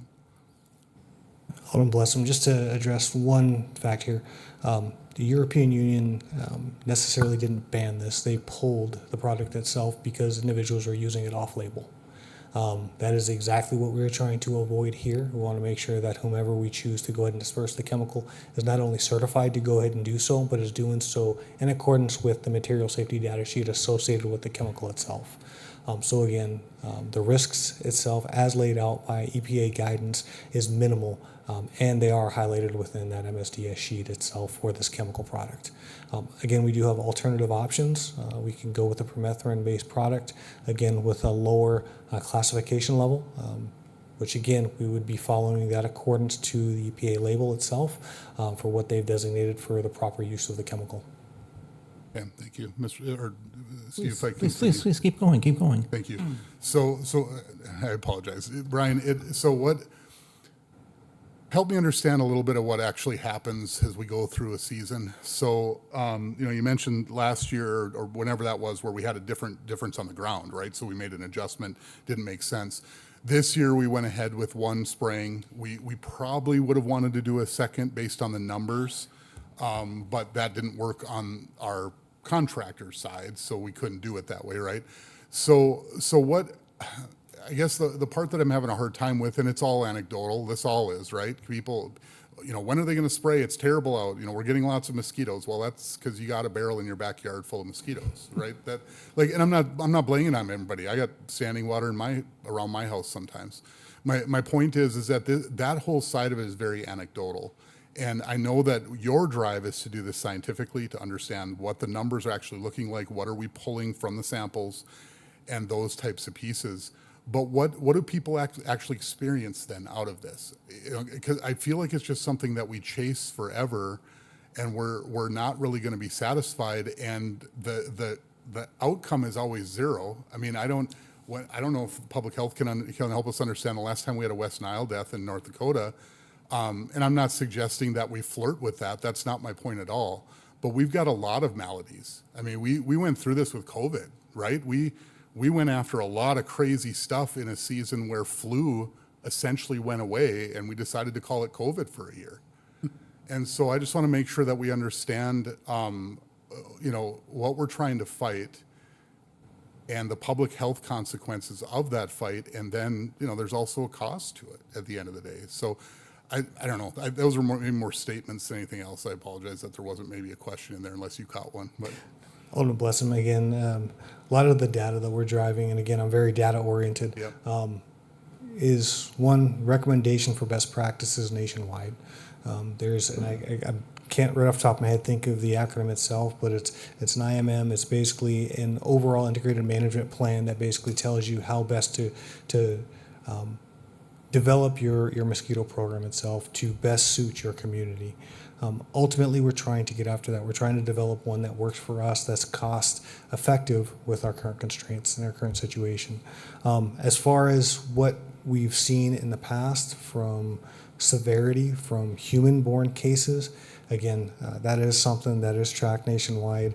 The CDC website does do a great job at highlighting how many deaths overall have been highlighted. I believe that link is embedded in the data. I'm trying to pull up right now exactly how many deaths or cases, and it's not coming up just yet. So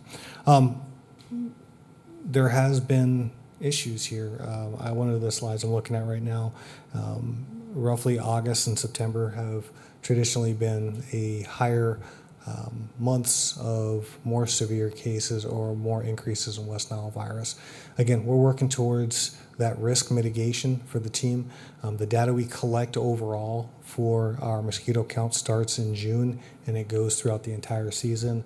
We do start 2 years in advance for the Innovative Readiness Training Program to go ahead and make sure that we're at least lined up with one mitigation method, that is the aerial spray itself.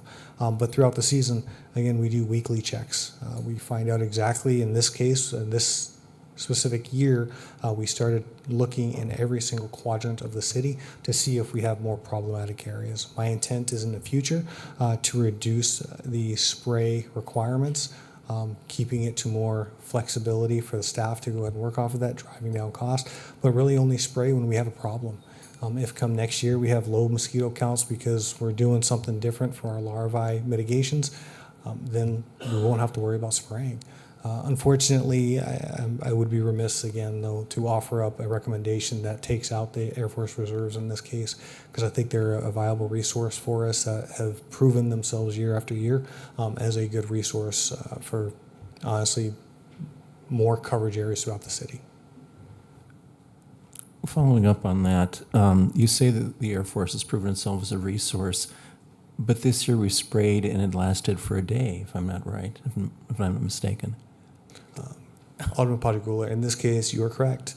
The time of season when we would normally spray just happens to also be the start of the season when Culex mosquitoes increase in their population size. That's what we saw this year. If you actually look at our data slide and see if I can share the screen here. So the less dangerous ones replace the more dangerous ones? Correct. So as was briefed earlier, the Aedes species usually shows up earlier in the year for the season itself. The first spray usually takes care of them. As the Culex variant, which is usually the ones that's carrying West Nile virus itself, picks back up in the later parts of the summer, which is why we do the second spray. Without having the second spray, we weren't able to control the population. Luckily, this year we were able to time it up with right around the time we would normally do the aerial spray with more of a vector control for a ground spray, a targeted approach in certain areas, which we have to test out to see how effective it is moving forward. Because again, I think that's going to give us max flexibility to get after what we're seeing for these population growths later on in the season. I have a question, maybe this is for the entomologist, but how far do mosquitoes range? You mentioned that a big part of it would be killing the larvae and looking at alleviating sources of their growth, standing water. How far do they go? Alderman Padagula. You're right. That would be a great question for the entomologist. I don't have the specific answer, but my understanding is that it can be miles.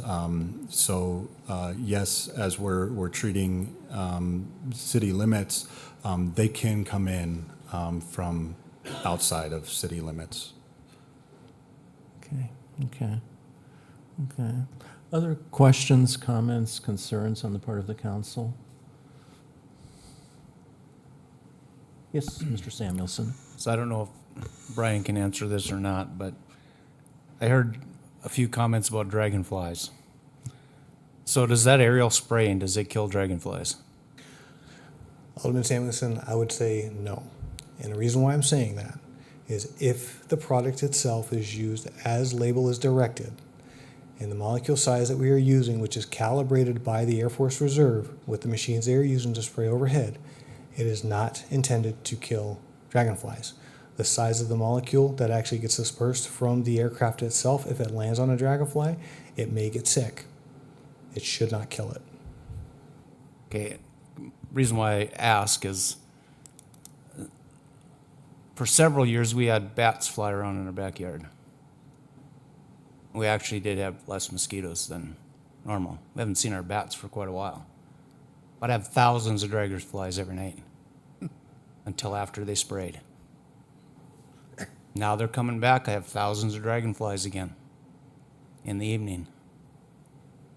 And I believe they're beneficial. I just believe we're going at this the wrong way. I think for me, there's too much chemical risk that we're not paying attention to. We say that we don't have any documentation or anything from people getting sick or maybe even dying from these chemicals. Are we looking for it?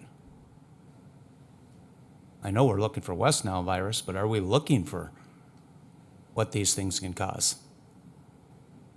I have a big concern about that. I think there's natural ways to do it that we're missing, and we could possibly be killing them off. That's the only comment I have. Thank you.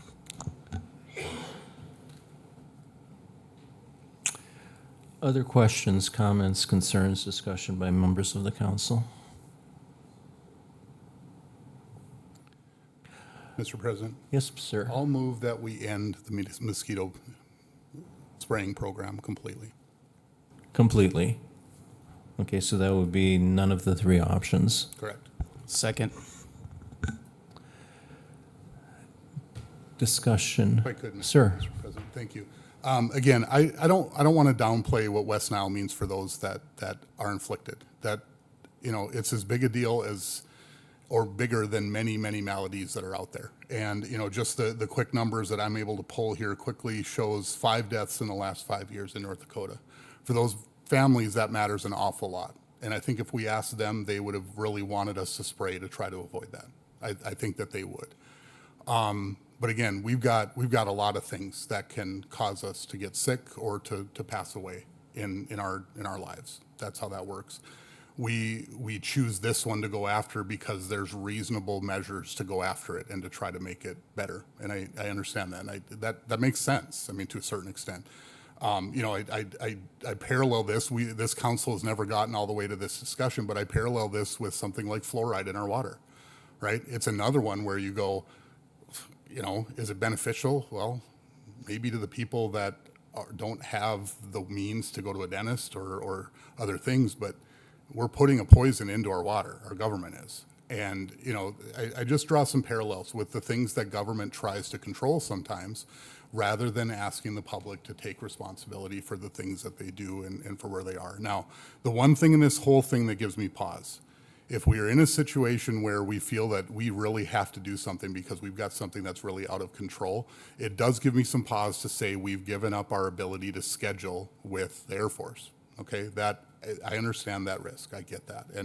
And actually, that's kind of the worst part of this, is that we literally have to plan 2 years out, and any change we make has to have that kind of timeline. It really just isn't a great setup, and it's not agile at all.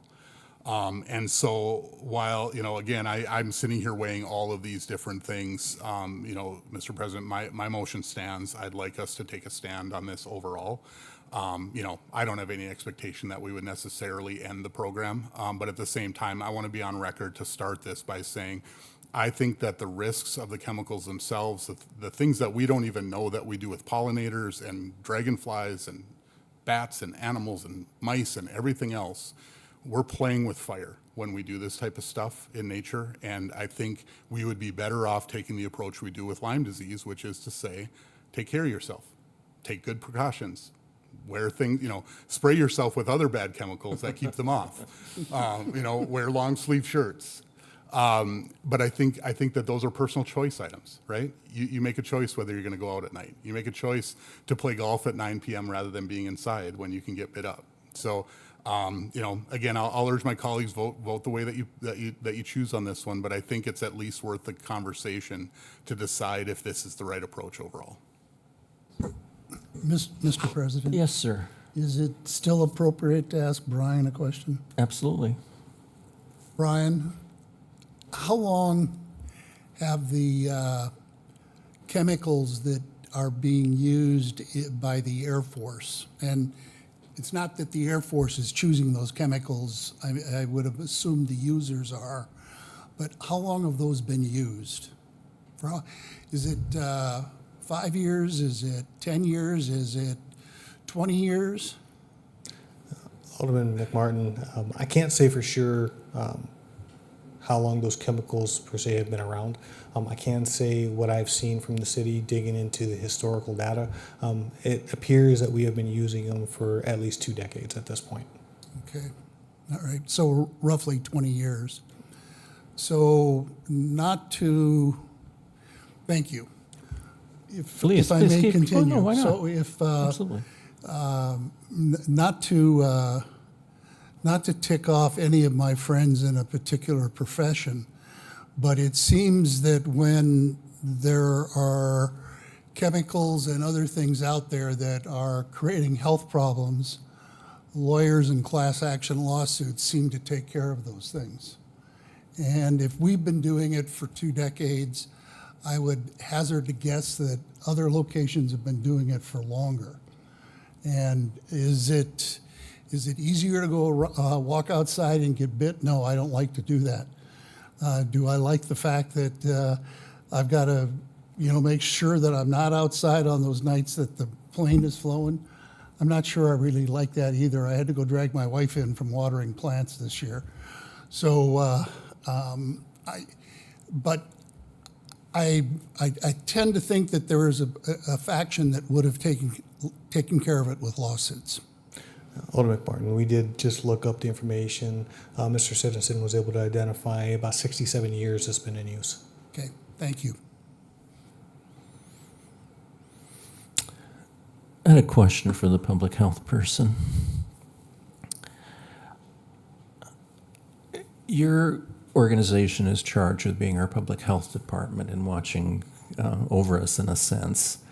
What would your organization, or perhaps your personal response, be if we went ahead and stopped any and all mosquito control programs? Alderman Padrigula, council members, we are in favor of mosquito control program. Public health is all about prevention, and this is a piece that has been proven over and over again that can prevent West Nile virus, and that's the side that we would be with. We would be against canceling the program altogether because this is a prevention piece. Alderman Blessum mentioned that there were 5 fatalities in the past, I don't know how many years, 5 years in North Dakota. How many people get sick, though? Because when I've looked at this, it sounds like there are a lot of kind of vague symptoms, sort of like with COVID, that people sometimes might not even be aware of having it, but can often be very debilitating and be lifelong. It can be. There are... So just because you don't die doesn't mean it doesn't impact you. Right. There are severe neurological symptoms, instances that have happened. I'm trying to pull the number up. I believe it's several thousand a year. Is that 2025? So this runs 1999 through 25. 1999 through 25, we've had about 3,000 deaths nationwide and about 63,000 illnesses. And some have been minor, maybe not noticeable, but some have been definitely debilitating. Yeah, they range to paralysis and people that live with that for the rest of their lives. Okay. Second question I have, maybe this is more for Mr. Banfield. What do other communities in the state do? I remember reading somewhere about Williston having a very aggressive vector control program and even taxing themselves significantly for that. How would we stand compared to other communities in our state? Alderman Padrigula, as I mentioned, we pair off with several communities for our aerial spray mission set with the Air Force Reserve. Williston in particular, because of the high cases they're seeing, they do have a more aggressive program now. As far as the cost associated with that program, I couldn't tell you. I will say, though, that what I've seen from the mission briefs and what I've seen from data collection from those teams, they do spend a great deal of time collecting the information and taking action based off of that information, not only with the Air Force Reserve's mission set for the aerial spray. I do believe, and please don't quote me on this, I do believe they also have alternative methods as well to address the mosquito population. Okay. And the thing that troubles me is we've always been told that this Nalquad, whatever it is safe and harmless, and we have some anecdotal evidence that it might not be. The ubiquity of the spraying bothers me. It's not something that you can really control. I mean, you can stay indoors. Whenever I hear the plane, I have the windows closed and run inside if I'm outside. That bothers me a bit. And you're saying that it's very hard to get back on the list, but from my perspective, that last option seems like the best. It's unfortunately most expensive, but that basically means monitoring and seeing if we have a problem. And if we do have a problem, trying to attack it locally and not inflicting the spray on the whole community, going after the areas where it's most prevalent, and then using much lower strength agents, or at least agents that are less dangerous or less potentially harmful. That would seem to kind of be the compromise. we wait and see what we have, and then we intervene only if we need to. And if we need to, we can intervene very aggressively. The idea of scheduling something 2 years in advance and kind of hoping that it works, or it seems kind of odd to me. And I don't want to anger the Air Force, for goodness sakes, but that seems to bind us, and unfortunately, it binds us with, I think, the agent that's most worrisome to people. Thoughts about that? Alderman Pagliuca, this is one of the items that came up in our discussions this past week as we're looking through the research. That is something that I am working with now to partner with and discuss with the Air Force Reserve Unit out of Ohio to see if this is going to be something that's feasible. I know our surrounding areas, they use the Trumpet EC product itself. So for them to go ahead and change out the apparatus due to needing to clear it out, clean it out, and make sure it's ready to go from what has been certified, approved by DEQ for us to go ahead and spray over the city, could take additional time. So that is something I do need to look into a little further. Now, as far as the larvicide program, yes, it seems like it is the most and least invasive in cost. However, it comes very high at cost. There are a couple different methods we can go ahead and use. There is a larvicide spray method. There's also we use actual dunks in our water sources to go ahead and give them the food sources, the larvae themselves. So as they mature, they go after that as a food source, which essentially gets rid of mosquito larvae before it gets a chance to hatch. Concern I have with that is in our current research, Mr. Citizen's company has looked out at multiple dead loops throughout the city and has not really come to find many larvae counts at those locations. So I suspect they're in other line water detention ponds, areas that are not being maintained very well.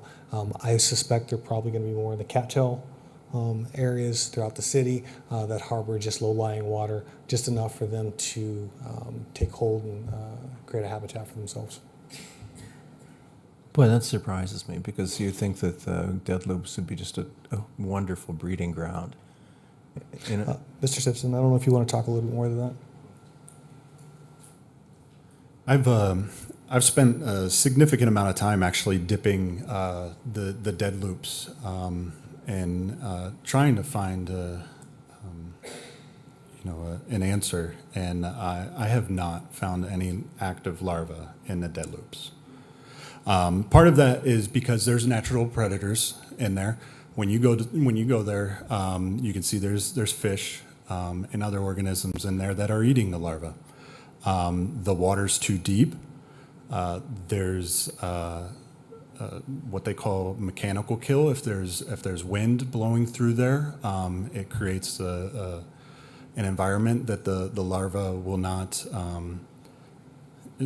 live in. And there's for majority of it, there's not a lot of structure on the banks, and that's where the shallow water is, and the primary areas for them to lay eggs and grow. Shallow, undisturbed water. That's correct. Okay, that helps me understand a little bit. The other thing to note is, I don't know if Brian still has it connected, the trap counts. Have that. While he's getting that, you can look at the trap counts, and it's broken out by the 4 quadrants. We specifically put, let me switch that here.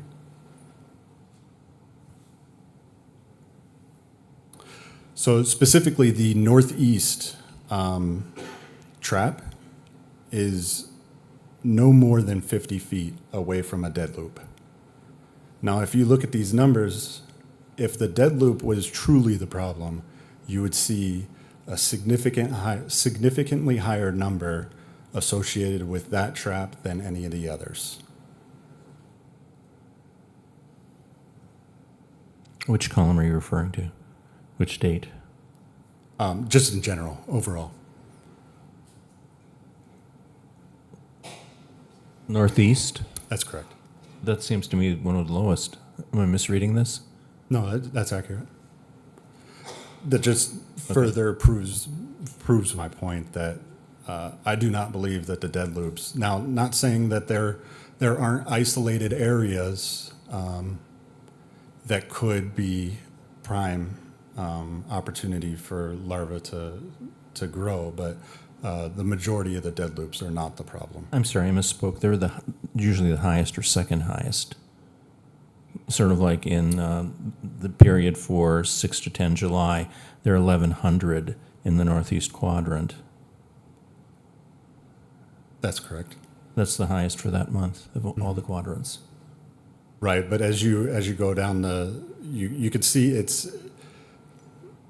in my opinion, it's very similar to the rest as far as numbers. For the other months or the other time periods? And especially right now, as we're getting later into the season, those areas that hold larvae are drying up. You would see if, in my opinion, if the dead loops were truly the problem, you would see a significantly higher number in that area. Yes, it's a bad number. I'm not negating that. The count is high, but in my opinion, the trap count would be significantly higher if it was primarily the dead loop. Yes, Brian. Sir, I would also like to add, so we have to look for correlations here. So if you're looking at the mosquito counts, which happens to be within proximity of the dead loops, then it would lend itself to suspect that if you look at the dead loop larvae counts, they should be matching. You should have increased larvae counts in those dead loop areas. So if we go ahead and we look at the northeast area during the 13 to 17 July timeframe, we have 0. Sorry, in northwest we have 6, in northeast we have 0. So again, those are some things that we are looking for using the data to see if there's any sort of correlation behind either what Mr. Sederson's identified as a problematic area, or if we just need to focus in on what's the adult mosquitoes themselves. Thank you for correcting me, because I was misinterpreting it. I was looking at total count of mosquitoes, not larvae, and you're pointing our attention to a different slide. Okay, thank you. Okay. Any other questions, comments, concerns? Yes, Mr. Samuelson, please. Thank you, Mr. President. I think we're kind of going around and around here, but I Googled, is spraying the best protection for West Nile virus? No, neighborhood and yard spraying is not the best primary way to protect yourselves from West Nile virus. According to Centers of Disease Control and Prevention, the most effective personal protection is preventing individual mosquito bites by eliminating breeding sites around your home rather than relying on chemical sprays. I think we're causing more problems, and the only time they list anything for recommended spraying is if there's a really high count or an emergency. Is the only time they recommend spraying. So, with that, that's all I have. Yes.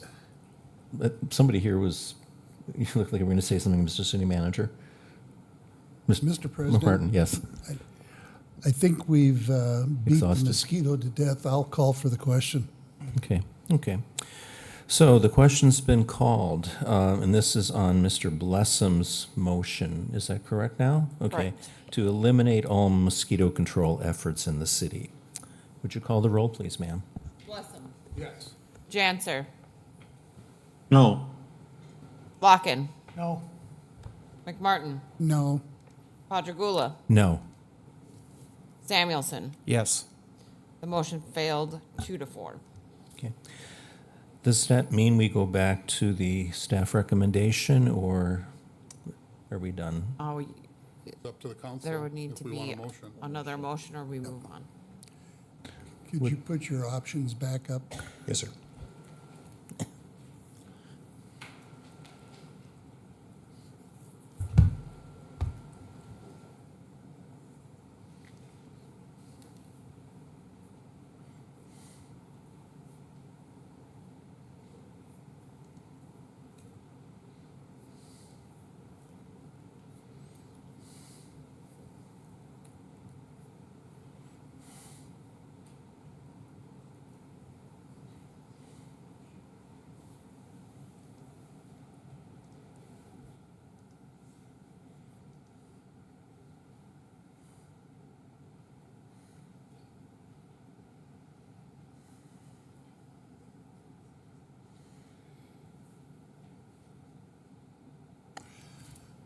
Mr. I'm waiting for a President, motion. Yes, I sir. would move for the first option under the staff recommendations.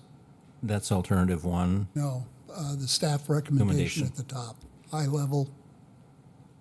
Okay. A second on that?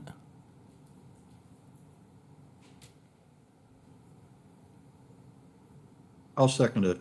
Okay. Discussion of the staff recommendation, which is surveillance, a single Air Force spraying mission, and then ground spray and minimal larvicide. At a cost of $150,000 a year. And our current cost is, again, what, 120 or 130? Alderman Patrick, right now, as of last year, it would have cost us 108,000. I believe with 108. CPI increase, it would have been about 115 this year. 15. Okay, thank you. Yes, ma'am. Does this include the portion of the recommendation to authorize staff to adjust budgetary requirements for the 2027 budget? Because that was Miss- part of the staff. Mr. Mayor? Would that be part of your motion? Yes, It's John's motion. I'm sorry. Mr. McMartin? Okay, yes. okay. Second agrees. Okay, any further discussion of this? Point of order. Yes, That- sir. That's not our rules. So there's no second agrees. We either need to amend, or if that was his intent, we don't need the second to agree. That was my intent. Well, we still have agreement. Okay, any further discussion? I have a question. I was going to make a motion to, I guess it would be to approve the first one, but with eliminating the aerial spraying and just go to directly fogging neighborhoods as needed. So, I don't know if that is something that John would be interested in. So if I could, Mr. Mayor, or Mr. President, number one, we need to dispose with that, but I also think that is option 2, right? That's the bottom option, Right. right? Just to be clear. Alderman Blessing, just to be clear, alternative option 2 also adds the larvicide component to it. So there is about $180,000 that has been added to that component. If you were to go with option 1 minus the aerial spray altogether, you are looking at roughly about $70,000 for the mosquito surveillance and about another $30,000 for the single spray, ground spray option for all 4 quadrants. If you increase that again, it's about $30,000 for a 4-quadrant spray. So you'd be looking at closer to about $130,000, which is essentially in line with what we have currently budgeted for 2027. So just, we need to dispose of the first motion before we take care of anything else, so. First motion would be what Don's now? motion. The current motion is to approve the staff recommendation of surveillance, aerial spray, and ground spraying, along with authorizing staff to adjust the 2027 budget. Okay. And then, depending on the fate of that motion, we would go on to Mr. Locken's motion. Correct. Okay. Could you call the roll? McMartin, Yes, Quadrigula, No. Samuelson, No. Blessem, No. Janser, No. Locken. Yes. The motion failed 2-4. Okay. Then I think we move on to Mr. Locken's motion, correct? I believe so, yes. That's the right order. And just as Please make the motion. point of order, it's the alternate option 2, Yes, mosquito surveillance with ground spray, estimated 280,000. yes. That's what I'm proposing. Mr. Samuelson? I have a point of order. Yeah. I think our alderman is supposed to state what his motion is. Yeah, I make a motion to approve alternate option 2. Does that satisfy you? Which alternate option?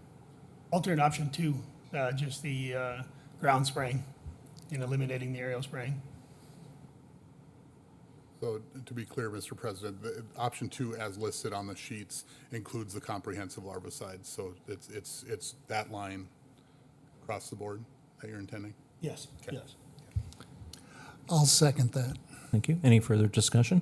Yeah, so just some discussion on that. So what we've done with that option, we've saved the aerial, which is getting rid of the Naled, which, okay, that's a step in the right direction that I like. We're also nearly doubling the cost with that one. So that's, just for my colleagues, that's where we're headed here, is the prior council in this one is starting to turn relatively straightforward things into more expensive things at this point. Any other discussion? Mr. Samuelson? Thank you, Mr. President. Okay. For me, this is not about the money. I truly believe that this is about safety for our residents, our children's pets. But we are doubling what we do now in this scenario. I truly believe that we're going at this the wrong way. Just spraying a bunch of chemicals on our citizens in this city. It just seems absolutely ridiculous to me. And I know other cities do it. But to me, it's time to stop it. Yes, they are pests.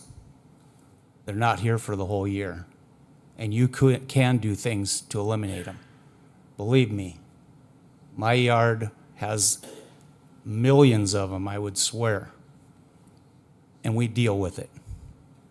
Because the spraying, I think everybody else's mosquitoes came to our yard after the spraying. And I truly believe that. Because there is a lot of them.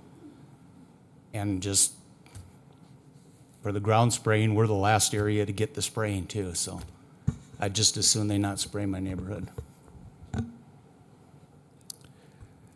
Just a question for Mr. Banfield. So this would eliminate the air spraying. Would the ground spraying be done on an as-needed basis, or are you proposing to do that regardless? Alderman Patricola, it would be driven by the counts and the risk factors associated with the QLEX.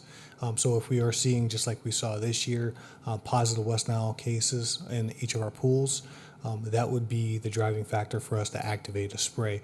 And rather than do the entire city, we'd probably vector it to that specific quadrant of the city that is highlighted as a problem area. So that would minimize the overall exposure to the citizens? Correct. And also to, what do they call them, bees and pollinators and things like that? And I would also add, very much like Trump and EC, for the use of the chemical itself, we would be following strict EPA guidelines, making sure that the spray of the chemical itself is being done, again, on a diluted standpoint. Again, and I don't know if Steve would like to talk to that as far as dilution associated with your permethrin product that is being used for ground spray.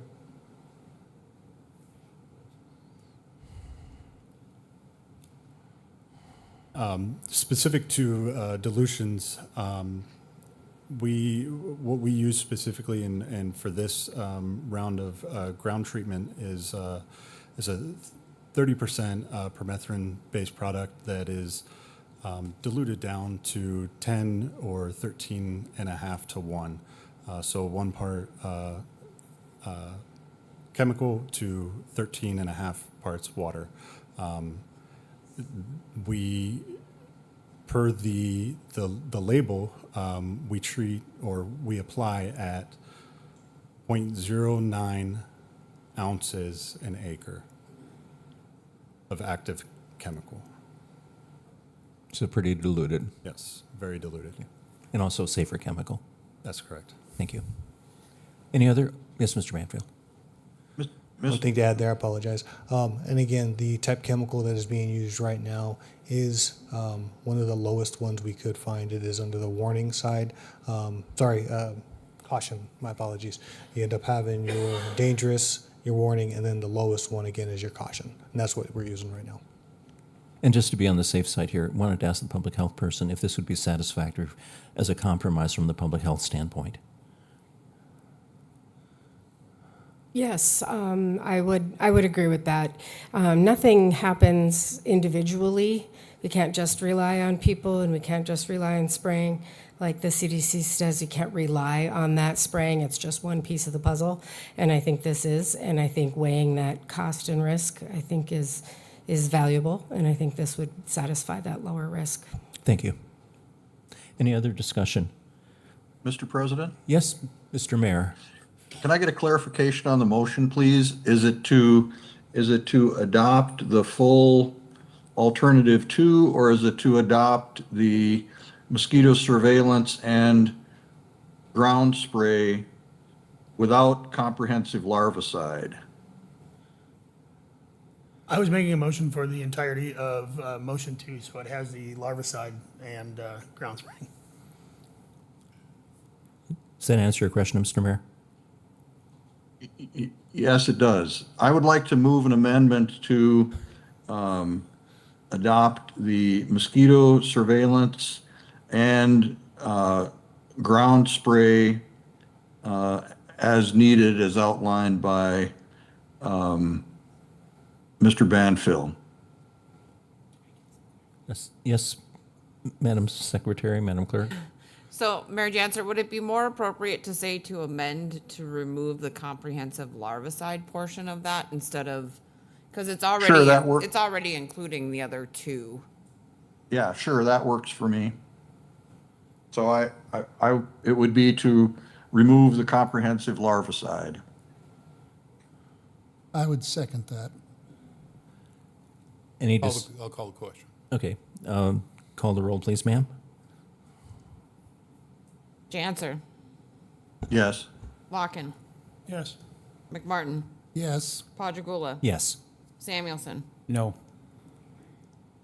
Blessam. No. The amendment passed 4-2. So we go back now to the main motion. Yes. Yes. And could someone tell me what the main motion is? Yes. So as amended, it will now read, give me 1 second to remove that. As amended, it will read to approve alternative option 2 of surveillance and ground spray and authorize staff to adjust the budgetary requirements for the 2027 budget. So it removes the portion of the comprehensive larvicide. So, Mr. President, if I Yes, could. sir. So Brian, with that in mind, can you give us just a ballpark number of what we're talking about now? Let's say that we've got to do a 4-quadrant spray once. That's what the numbers support, and we do the surveillance. What does that look like, just roughly? So with a single spray with the surveillance, we're looking at about $100,000. If you do a 4-quadrant spray twice, that adds an additional $30,000. Thank you. Any other discussion, questions, concerns? I would like to add too, we currently do have roughly about $120,000 in that line item to go ahead and cover this specific requirement. So if we did end up staying with a $100,000 single spray with flexibility, we would not need that second portion of the budget adjustment. Just to be on the safe side, would eliminating larvicide cause any public health worries from the public health person's perspective? It wouldn't cause any worries. Okay. It's one more piece of the puzzle that helps. It's more of the proactive approach, getting them before they become adults. It's just one piece. We never get everything we want. Concerns. Yeah, Something's better than nothing. Half a loaf is better than no loaf. there you go. Thank you. Yep. Any other discussion or questions? Let's vote on this then. Locken, Yes. McMartin, Yes. Padragula. Yes. Samuelson, No. Blessam, No. Janser. Yes. The motion passed 4-2. Okay, we've disposed of that finally. Mr. President, before Yes, we ma'am. move on Yes, from sir. that, I wanted to say one thing in addition. So Brian, Jennifer, PIO team, great job this year and making sure the public understands what's coming. That was one of the things that we talked about last year. That's really important to this whole thing. If we're going to spray the entire city with a toxic chemical, let's at least tell people to go inside. And I appreciate your work in doing that. And, hopefully this is a step in the right direction. I hope we can get rid of spraying people with stuff. Thank you for that clarification. I would second the commendation to city PIO staff. This has been the best ever, I think, in terms of warning people. Okay, moving on to item number 8.2, a budget amendment for a cemetery backhoe loader award of bid. Would someone from staff like to speak to that and explain why they want it? I'll move approval. Second? Okay. Mr. Banfield again. Padrigula, I put these together intentionally. So the reason why we need this is our current pieces of equipment that we have at the cemetery right now are a 2015 utility tractor and a 1993 utility loader backhoe. Both pieces of equipment are high failure items. They are critical items for cemetery operations. For them to go ahead and dig grave sites, set any stones or anything else in those areas, they need those two pieces of equipment. Unfortunately, both those two pieces of equipment are starting to fail due to maintenance concerns. What we would like to do is essentially do a 2-for-1. Get rid of two pieces of equipment that serve two different purposes and get a single piece of equipment that joins them together. Ultimately, for efficiency for staff, I think this is a much better capability. Additionally, there are portions of the utility tractor that staff has to use that leaves them unprotected in the elements. I don't really want to describe exactly what they do to protect themselves because they kind of create a little bit of a force field around them with boxes and a few other things. I need to get them out of that process.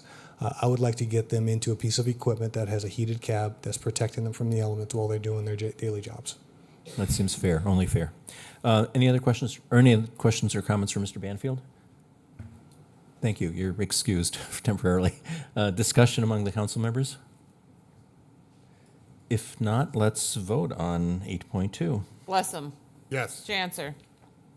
Yes. Bakken. Yes. McMartin. Yes. Padrigula. Yes. Samuelson. Yes. Motion passed. Thank you. Moving on to 8.3, a budget amendment on acceptance of a donation, a charitable donation to the cemetery. Move approval. So moved. Any discussion? Hearing none, if we could vote on that. Blessam. Yes. Chancer. Yes. Bakken. Yes. McMartin. Yes. Padrigula. Samuelson. Yes. Motion passed. Moving on to 8.4, budget amendment for the Little Roosevelt Lowhead Dam removal, awarding a bid on that. A motion? Move approval. Second. Any discussion? Hearing none, why don't we vote? Samuelson. Yes. Blessam. Yes. Chancer. Yes. Bakken. Yes. McMartin. Yes. Padrigula. Yes. Motion passed. Moving on to 8.5, budget amendment to accept a state homeland security grant. So Move moved. approval. Second? Are we going with I'm sorry. Mark had it, I think, right? Chancer and then? Oh, I'm sorry, I didn't hear that. Samuelson? Is, any discussion? If not, let's vote. Chancer. Yes. Bakken. Yes. McMartin. Yes. Padrigula. Yes. Samuelson. Yes. Blessam. Yes. Motion passed. Okay, now moving on to the more controversial one, 8.6, rejecting bids on a structure auction for 804 First Avenue Southwest. Staff recommends we reject all bids and give them the right to, or the privilege of re-advertising.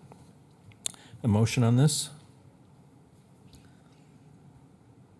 Motion to approve. Okay, second? For purposes I'll of second it. discussion. Okay, discussion. Mr. Blessam, you promised us discussion. Yep, thank you. So I guess I was involved in this from the couple days afterwards. I heard from both of the parties involved in the bid side of things. My apologies to Mr. Pittner. It did not work out for me to reach out directly, but I was working on this with staff behind the scenes. Once it was identified, I worked with the city manager to pull a group together to talk through kind of what had happened. There are to me, there's two pieces, and I'm going to ask the city attorney to give us some updates on those. The first thing that I asked for was whether there was a provision in our insurance coverage that allowed us to claim this in case there was any harm done to either of the individuals that were involved. So, Steph, if you could you give me an update, or Dave, if you've got that answer, that would be great.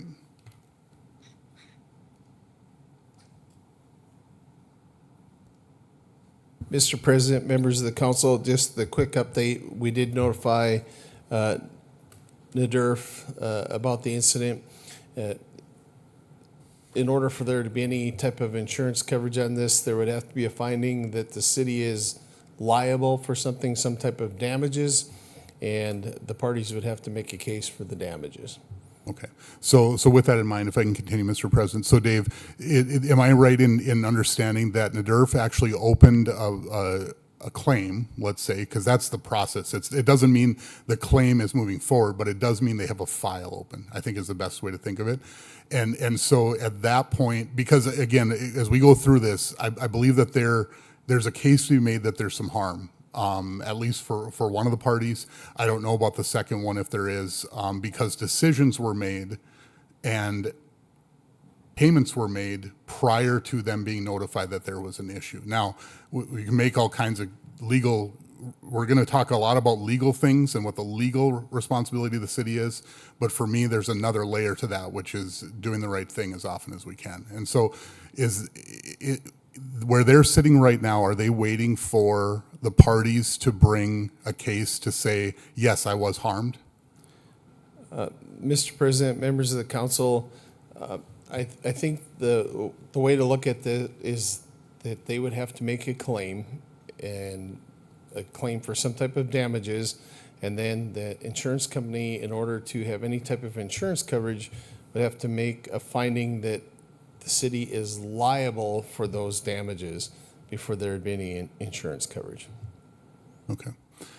All right, thanks, Steve. I think that answers my first part of the question. Then the second question that I had was the city's handling. Again, I just want to be clear. These things happen. People in business, mistakes can be made. Things can get overlooked. I truly believe that was the case here. I don't believe that there was any intentional issue or anything related to that. At the same time, that doesn't mean that there isn't any problem with that. And so the other question that I had, because we had staff move forward under the way that that their reading of the ordinance read and the way that we handle bidding processes, that they moved through a process that got us to, hey, we're going to rebid it without a council decision, which our item tonight is a council decision to say we're ratifying that decision. And so that's what we all have to kind of go through here.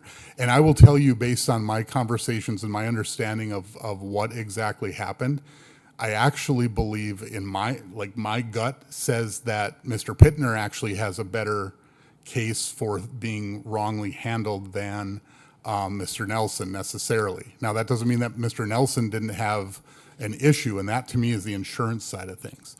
But everything that I'm understanding is that we had a bid that was in City Hall on time by Mr. Pittner. And so anyway, to cut to the chase, my next question was, can we or should we go to the Attorney General to get an opinion for us on whether we handled this entire thing the right way? And Steph, the only reason I bring that up, I don't know that we got resolution in my recollection, because we had a lot of stuff going on last week that I don't remember getting a full answer on that one. So is that still an outstanding question? President Padrigola, Alderman Blessum, yes. That is still an outstanding question. I think there was some contact made with the AG's office last week. I was out of the office last week, but one of our staff reached out, and I think most of their conversation had to do with the open records request that we were receiving with this. I don't think that they were able to get to the substantive question of whether or not the Attorney General would opine on this exact issue of the city's liability. I suspect that unless they can identify, or we can identify and bring forward a question under state law under this, they may forego issuing that kind of an opinion to us.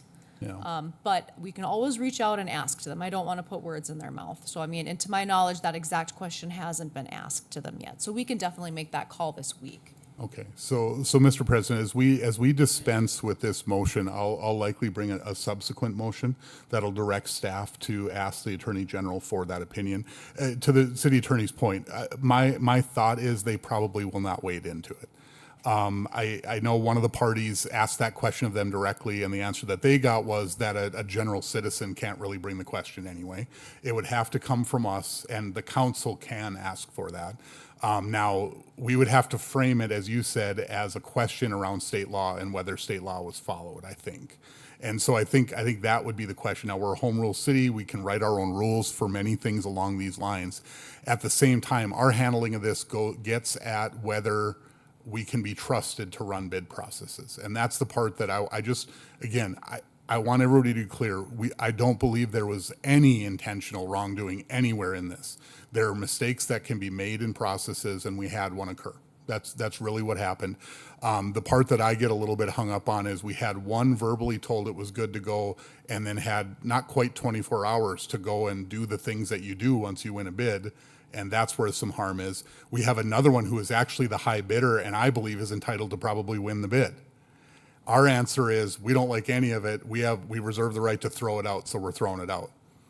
Maybe legally, that's the right approach, and that's where we've landed and what we're going to vote on here tonight.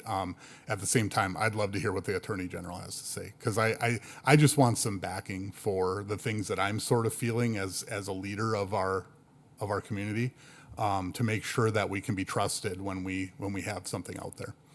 So, and again, I'll say it for the third time now. There was not anything intentional done wrong. This was a mistake that through a set of circumstances occurred, and I can't imagine it happening again in exactly the same way because of the way the circumstances occurred.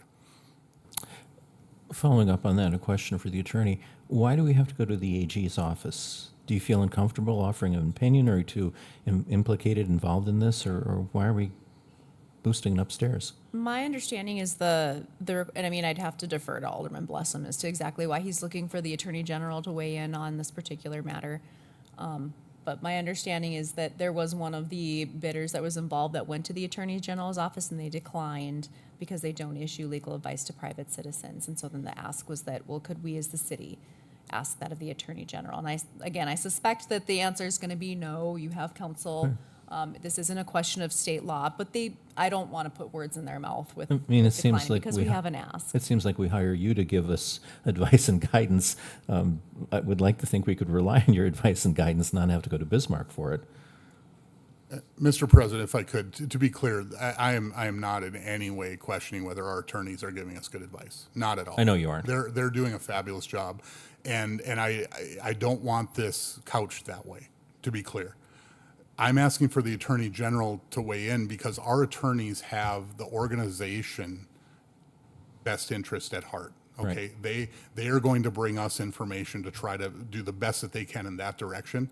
I'm asking partly on behalf of one of the parties, but also for my own satisfaction, that there isn't something that we missed along the way in the way that we did this, because I believe we have two parties that have been harmed. And we've got no other way to even say anything other than, sorry, bid again. That's our answer right now. And it's not, to me, that's not okay as an organization. And I think I want to hear if there is something there that could have been done differently. I guess to respond to that, for your edification and for mine, we go to Stephanie. If some other party wants the Attorney General's opinion, then they need to demand that on their own. So I'm not going to fight somebody else's fight. Mr. President, while I'm asking for that, I'm a member of council, and I'm asking for that opinion. And we may vote on it in a moment, and if you don't want to ask for it, we don't have to. Okay. So I'm asking for that as a council member, which is the way the law prescribes that it happens, is that a council member asks for it, a council does. So that's the basis that I'm working under. Could I ask why we're not satisfied with our attorney's opinion? Again, I'm not dissatisfied with our attorney's opinion, but at the same time, if this is the case, if a municipality of any type or any local subdivision across this state can run a bid and have something go wrong in it and suddenly say, sorry, no harm, no foul, everybody's fine. No, the issue we've got is we had two people bid. They now know what those bids look like. We've followed this entire bid process at this point. We don't have a good way to even auction off this property anymore. So we're in a situation now where we've followed it. And so for me, I want the Attorney General to look at it from a state law perspective to say, do we have a hole? Do we have a donut in this issue that the legislature might need to fix? And I think that there's something there that they can take a look at. They may decline. And I understand that completely. I understand and better. So Thank you. At the same time, I want to be clear. I'm not questioning anyone's judgment on our team that I believe they did exactly what the law prescribes and our ordinances prescribe. My question is bigger than that. It's a bigger policy issue. Was this handled right for the residents of our city? I should say the residents of North Dakota, because in a bid process, it doesn't even have to be people that live in the city. This doesn't even have to be a constituent in this bid process. So I just want to be clear about that. I have a good working relationship with every party involved. They worked with me through the entire thing and have done nothing but fabulous work inside the city. This is another opinion to make sure that we're not missing something from a state law perspective. Thank you.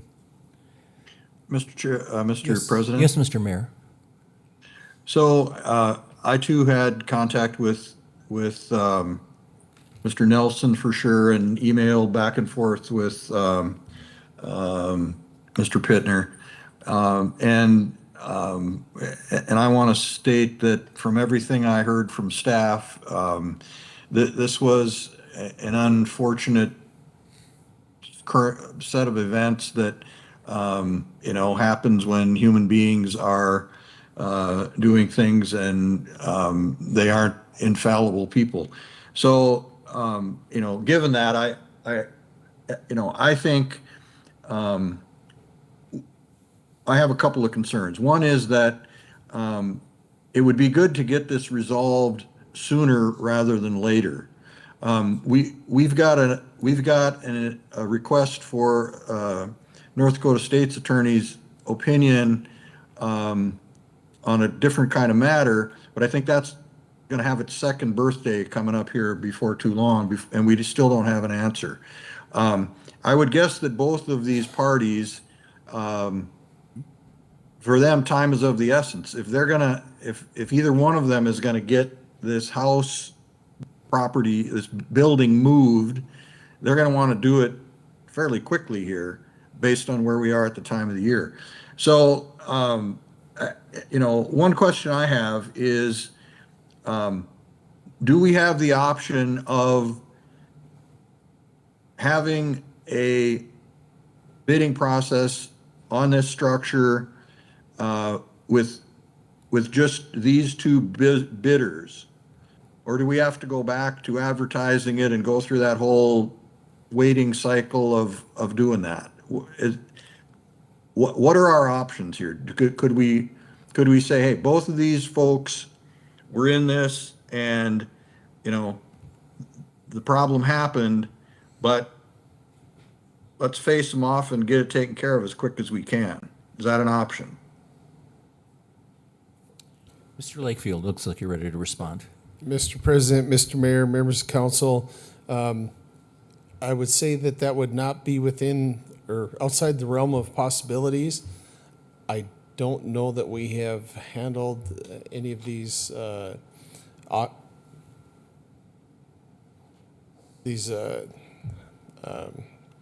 just lost the word now. Situations? Getting rid of these surplus properties, and surplus isn't the word I'm looking for, but I don't think we've done that. We have a process outlined where we advertise these with a minimum bid, and if we don't get any bids, we ratchet that minimum down, and then finally we offer them for sale with no minimum bid, and we've gone through a couple of rounds with this property already. However, this is a unique set of circumstances here. It certainly would be one of the options. Presumably, if we offered this for sealed bids again and both members submitted the same exact bid, we know what the outcome would be, and we would just go through the mechanics to arrive at a similar conclusion. So I would say it's not outside the realm of possibilities. It would be charting some new territory, but I think that we certainly could accommodate that if that's the direction that the council wants to go down. As long as you're ma'am. I guess I just want to clarify, Dave. So you're saying that, because the mayor was talking how it would just be the two parties that were previously involved. It's my understanding that it would have to be open to anybody to bid, whether it be an auction, live auction, or sealed bids. Is that not the case, and it can just be the two parties? Mr. President, members of the council, I think that would be giving the unique set of circumstances surrounding this issue. I think this is a little bit of a deviation from the normal course of events. You certainly could open it back up to the general public. However, if we're going to go down that path, I would suggest we stick with the the process that we have typically done and do sealed bids all over again. Madam City Attorney? And President Padrigula, members of the council, I guess that would be the most conservative approach. The question that gets asked to me typically when I contact NDRF and say, we have an issue that's happened, we want you to take a look at it, or we have a claim that's filed. If it's something that the city's looking at, the first question they ask me is, did you follow your policy? And so if we have a policy written down and it doesn't contemplate that process, my recommendation from a conservative standpoint would be to follow the policy, because that's generally what's looked at if and when that particular decision should be appealed. The review on appeal is, did the council act arbitrarily and capriciously? And so one of the ways to overcome that standard is to make sure that you're relying on state law and you're relying on your policy. So I would recommend, my recommendation from a conservative standpoint is to follow the policy and just proceed with the same procedure that you had followed this time. My understanding as well, just as a deviate, it's a 2-week turnaround. So you advertise for 2 weeks in the paper, bid opening would be in 2 weeks. So it's not something that would take significant lengths of time, to my knowledge. We're looking at 2 weeks and you'd have another bid opening. Just to make sure I'm clear about this, why is staff recommending that we rebid it completely? I mean, one of these bids is higher than the other, and we want a high bid presumably. Why are we being asked to throw both out?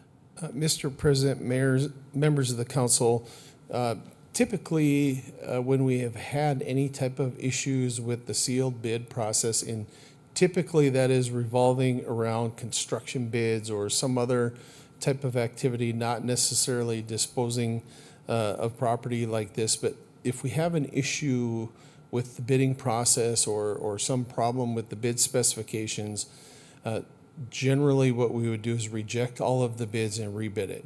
And that is the mechanism that puts all of the potential bidders on equal footing as much as we can within our control. So that is the thought process behind rebidding the item. Gives both bidders an opportunity to come back with a sealed bid, and it puts them on equal footing. And what is the specific nature of the problem?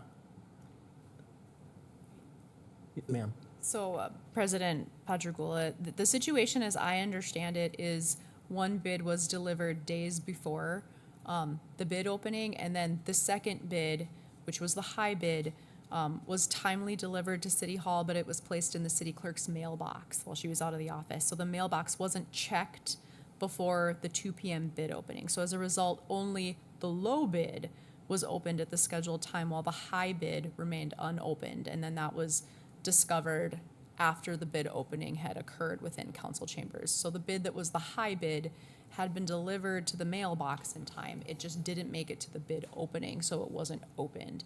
So my understanding after that, and correct me if I'm wrong, Dave, because again, I wasn't present during this, but the bid was opened, it was represented as the only bid because no one was aware of the bid that was in the mailbox. A purchase agreement was delivered to that bidder at that time and he signed it, but it has not been represented to the city. So despite the fact that there was a purchase agreement that was presented for review, decision on whether or not you want to sign it or not, that also hasn't been signed by the city. So there's not an executed purchase agreement on that end as well. So the concern here is that when the bids were opened at the bid opening, there was not, the high bid wasn't present. It was in the mailbox and it wasn't checked. But it wasn't the fault of the bidder. It was through no fault of that particular bidder. And it was just an oversight on our part. It wasn't deliberate action on our part. That's true. Mr. President, just to expand on that a little bit, I think one of the challenges here is that the second bid that was timely delivered was not open publicly with the other bids. So there were no witnesses other than staff here to observe that. So it wasn't done at the same time and place specified in the bid specifications. So that's a little bit of the concern. I don't think there's any question that the bid was delivered timely. It met the other requirements. It was just that it was overlooked and was not opened publicly with the other bids that were submitted. And the bidding process requires a public opening of all bids? Mr. President, members of the council, that is the typical process when we're dealing with sealed bids, is we specify a time that the bids are open in a public venue. And this wasn't a public venue. That's Got it, correct. thank you. Mr. President, Yes, sir. Yes, sir. Yes, Mr. Mayor. the other unfortunate thing about this is that, not that there's a requirement for it, but the bidder of the one that was not opened wasn't at the bid opening either. So had they been there, they would have been able to say, wait a minute, we're here, we delivered our bid, where is it? That didn't happen. But it's happening now. Yeah, it sure is. Well, there's also no obligation under the law to be there. So, I mean, while I agree that would have headed off the problem, legally, there's no distinction between that and dropping it off exactly as it was. Other questions, comments, concerns? Mr. President, members of the council, if I may, I just had a conversation with Mr. Pittner. He is here in the gallery today. He was asking if there would be an opportunity to address the council. There was some confusion about the public appearances versus speaking with the item, so I don't know if you want to open that up for conversation, but he is here in the gallery this evening. I think Mr. President, I would add to that. I see Mr. Nelson standing as well. So Brady, if you would like, if we're going to do one, I'd love to hear from both. Again. Yes, I agree. Okay. So,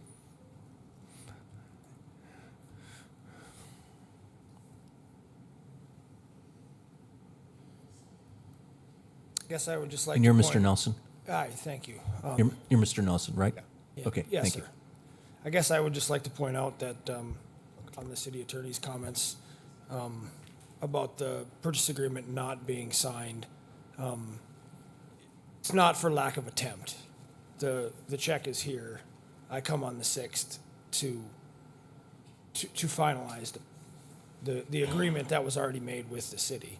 So it's, I know that's what you're falling back on, that it's not signed, but it's not for lack of attempt. It was, the check is here. That's, I guess that's really all I had to the point. I don't know why we're trying to change the narrative a bit. You know, on the paperwork that's sent out that says on the 4th that the bids were denied, because that isn't what happened on the 4th. Our bid was accepted on the 4th. So is it the council's, what is going to be the timeline for your bid process after you accept a bid? From here on out in the future, if at the bid opening you guys say that we accept a bid, how long are you giving yourselves then to go back and deny the bid? Is it a week, a month, 2 years? You know, there was money spent here after I was told that my bid was accepted. I have 10 days to return with this check and pay for the property. I mean, it's unfortunate for Mr. Pittner if the bid is legitimate. There's no way for the public to know that. I don't know if that bid was in the mailbox. You guys don't know if that bid was in the mailbox. Nobody knows that. It could have come in 4 hours later. We just don't know that because the process has been foiled. But whether it was or it wasn't, it's a clerical error on the staff's part. I agree. But that doesn't mean that when a bid is accepted at a bid opening, it's accepted. What is the timeline? Are you guys just, moves were made after we were told that the property was ours. And like I said, if we, I feel for Mr. Pittner if the bid was a legitimate bid.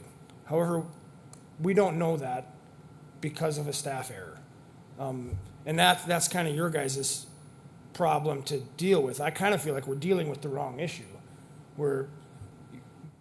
or you guys are dealing with the wrong issue. The issue should be, how do we correct the staff error from happening again at this point? But this decision has been made by your staff this bid was accepted by your staff. I think the correction needs to get made from there on out, but this decision has been made. The last thing, I mean, you know, like I said, what is the timeline going to be? Your bidding process is, if you accept this to happen a day or two later, from here on out, nothing will ever be trusted. So, anyway, that's all I have to say. I appreciate you guys' time. Questions for Mr. Nelson? Oh. Any questions? Thank you. Thank you, Mr. Nelson. Before we go to Mr. Pittner, I wanted to ask the attorney, he seemed to be making the case that if we sign that acceptance, we've committed. To what extent can we say, whoops, we're uncommitting? So President Padrigula, members of the council, I don't know that I'm familiar with an acceptance that's been signed. I think it was a purchase agreement that was referred to. Is that what you're referring to, Mr. Nelson? Yeah, and right. Like I said, as far as being signed, I had, after my bid was accepted, it says right in the paperwork, you have 10 days to complete the transaction, meaning write the check, right? And that's what I'm referring to is our bid was accepted at the bid opening. And then another point is if mine is being rejected, are the other two properties that day as well? Or is it just mine? It is just yours. So, Mr. President, if I could, Yes. so Brady, just to be clear about some of the time items, because this thing, and I don't want to speak for you, Steph, but what I took a slightly different thing from what you were saying when you were talking about the purchase agreement. But Brady, I wanted to be clear about what you and I talked about, and I think I understand the timeline. So this bid opening was at 2 p.m. on Monday, correct? The 4th. The 4th. Tuesday. Tuesday the 4th. You were notified the next morning about 11 a.m. that, there's an issue, right?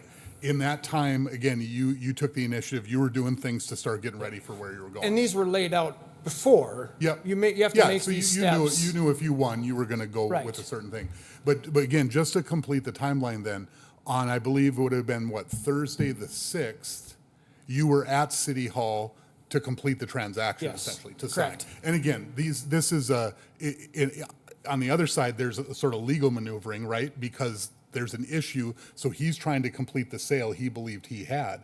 So I just want to be clear, from my perspective with Mr. Nelson's side, he was timely in all of it. If anything, he was moving very quickly to complete the deal and make sure everything was good. And so, again, there's a whole other side of this, which is Mr. Pittner's case that says, I actually had the highest bid and I had it in on time.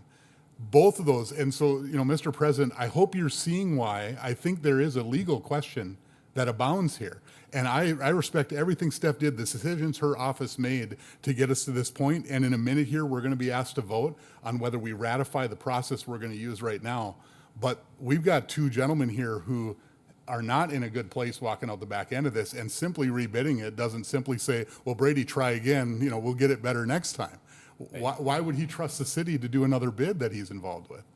So to me, we got a big deal here that we're working our way through. And for us to have the credibility that we need out the back end of this, I want to exhaust all the possibilities for how we remedy it and make sure that if it ever happens again, we've got a good remedy. Because here's the way I look at it, Brady, just with you standing there.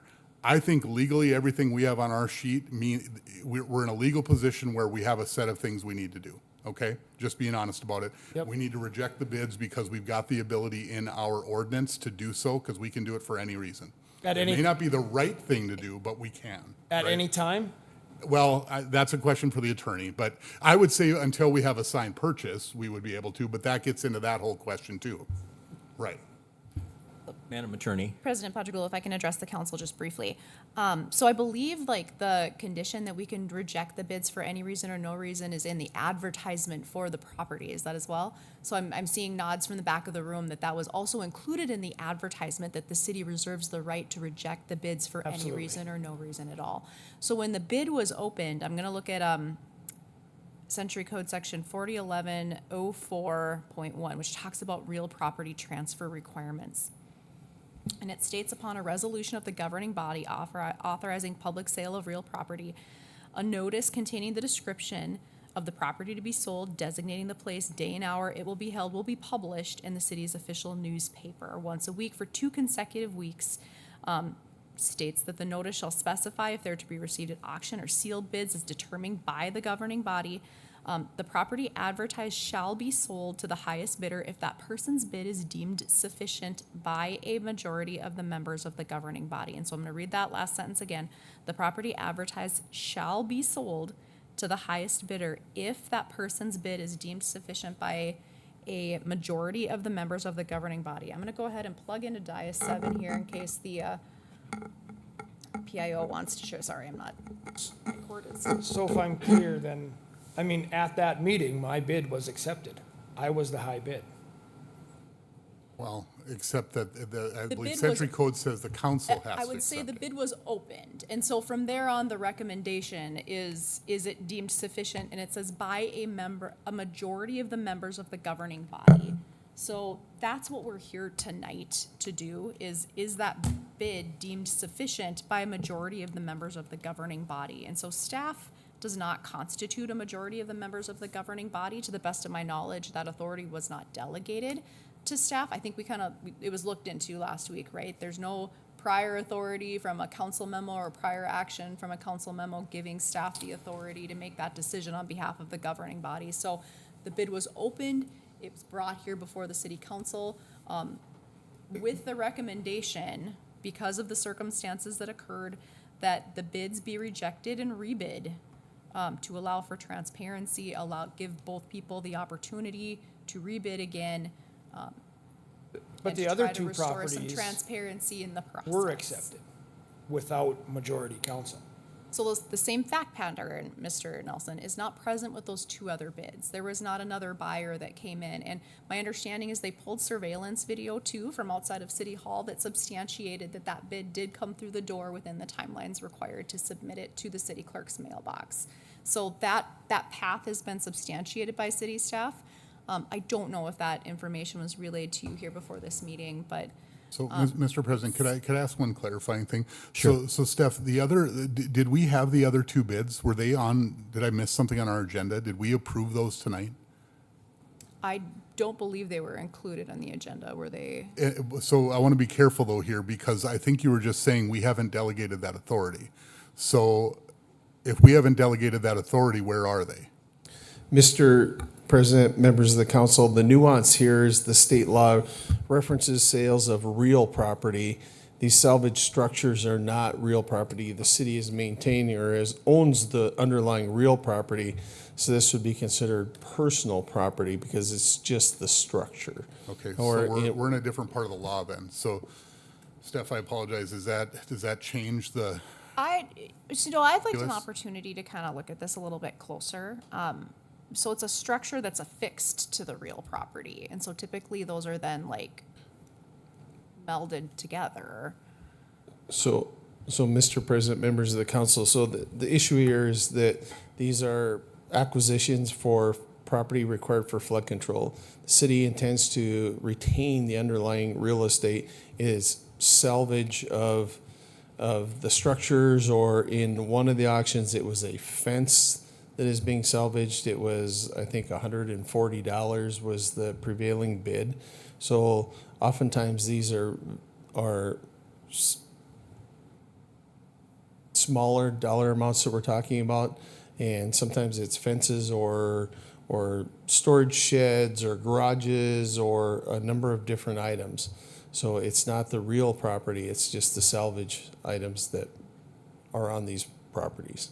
So then, go ahead, I Steph. apologize. So the ordinance that I have above, so 4011-04.1 concerns real property. Directly above it is the state law 401104 ordinance required for the transfer of property. That states every municipality shall enact an ordinance providing for conveyance, sale, lease, disposal, personal, real property of the city.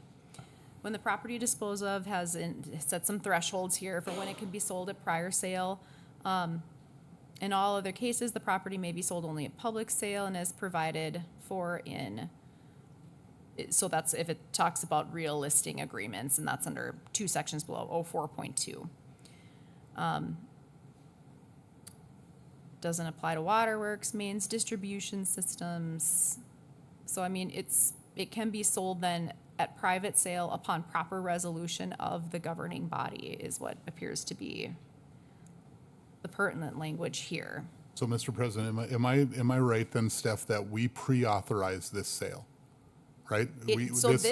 Yes, this does appear to, like, you've authorized to sell it at bid, which is what we've done.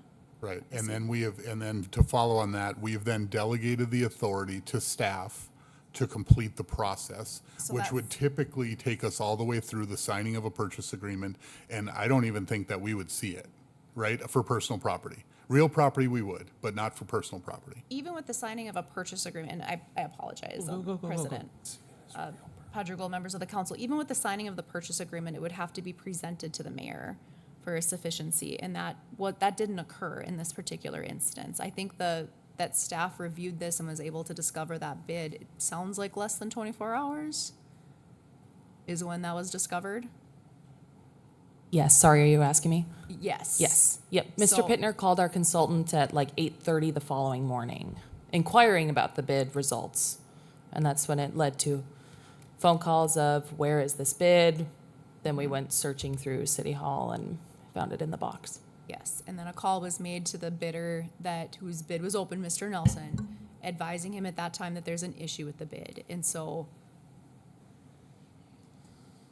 I'm not a fan of giving legal advice here on the dais, but I mean, most of the liability is going to fall what happened within that particular period, but even then you didn't have a signed purchase agreement there. So I mean, So again, I think I understand all the pieces about legally how we have to proceed. I get all that part, but it just leaves us in a position where we don't really have much credibility. And that's the part that I don't like in the whole thing. So, I mean, as I look at this, staff has the discretion under our ordinance to say, there was something wrong, we need to rebid. I think that's unequivocal because it's for any and all reasons, right? So I think that we have every right to do that. And I think actually the alternative in our memo is the only defensible alternative here actually, which is with Mr. Pittner, because everything I have heard has told me that that was a timely received bid. So we either throw them out or we accept the high bid. That's the only options. And I know Mr. Nelson doesn't want to hear that because his case, I think, is one of the worst sides of this. He was told he had it, and then we have to go back on it. So the only way to even make him whole, that's why I talked about the insurance side. You know, if he put money down on a property that he's going to lose, there's harm there. And I hope our insurance pays it. I don't know if they will. We'll see. But the other side of that is that we're going to have a problem with running our bid process if we don't have people that believe in it. And again, that's why I go back to, we've just looked now, we're digging directly into state law. This is why I'm not saying I don't agree with our attorney's approach here, but I think that additional opinions may be in order to make sure that we handled this right.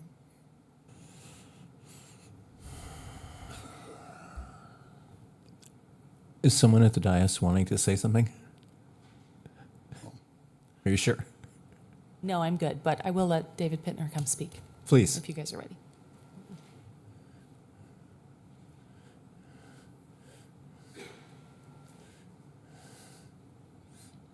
Dave Pittner, members of the council, thanks for hearing us out here. Guess first, the bid was on time, and we've requested public records and had videos showing and all that, so if that was ever a question. And I guess it was opened, so I feel it was accepted in the process. Whether, I guess if it was opened and it was less money, would we still be here?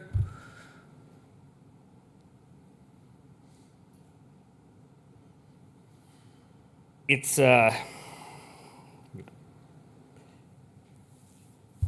I guess, as Mike said, there's the law and there's the process and there's also doing the right thing. And like I said, my bid was on time, and we obviously need to get a different process going forward, whatever that is, if it's a outside person or check the mailbox at 2 o'clock or have the bid opening the next day after the bids are supposed to be due. I don't know. That's not mine to figure out. But I feel that relisting this property puts myself at a big disadvantage. And for one, it's open to the public again. So any outside bidder that was strategically waiting for the next round of bidding with no minimum bid, they can now throw their hat in the ring. Our bids are out in the open. They're no secret. And I had the winning bid. It was here on time. At no fault of my own was it not brought to the meeting. I know somebody said, well, he could have been here. Yeah. Well, I have to work. My wife had to work. She dropped it off on her lunch period. We've been part of this process before, delivered them just like that, and they've always made the meeting. I feel sorry for the other party, but it puts me at a big disadvantage to rebid the property. For those reasons, the only people that stand to have any gain is the lower bidder, and the city of Minot stands to make more money off the property. And I looked into state law too, and it said if it's deemed a good bid by the governing body, to accept the bid. And the bid was on time though. It's been called a parking lot bid, a bid that came from a McDonald's meeting. It's been spread all over social media.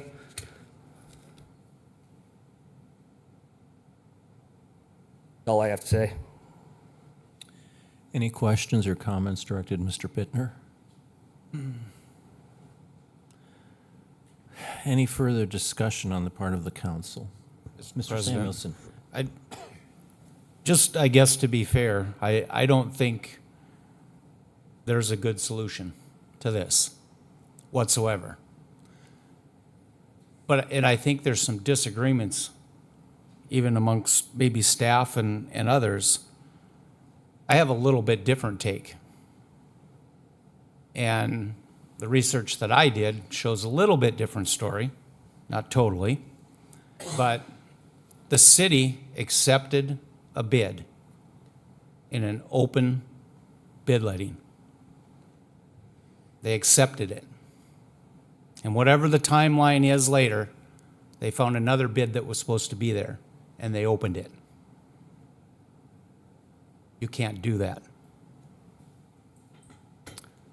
And the other thing is, and I don't remember where I found it in state law, and I was going to look for it, but there is a section in there for that, which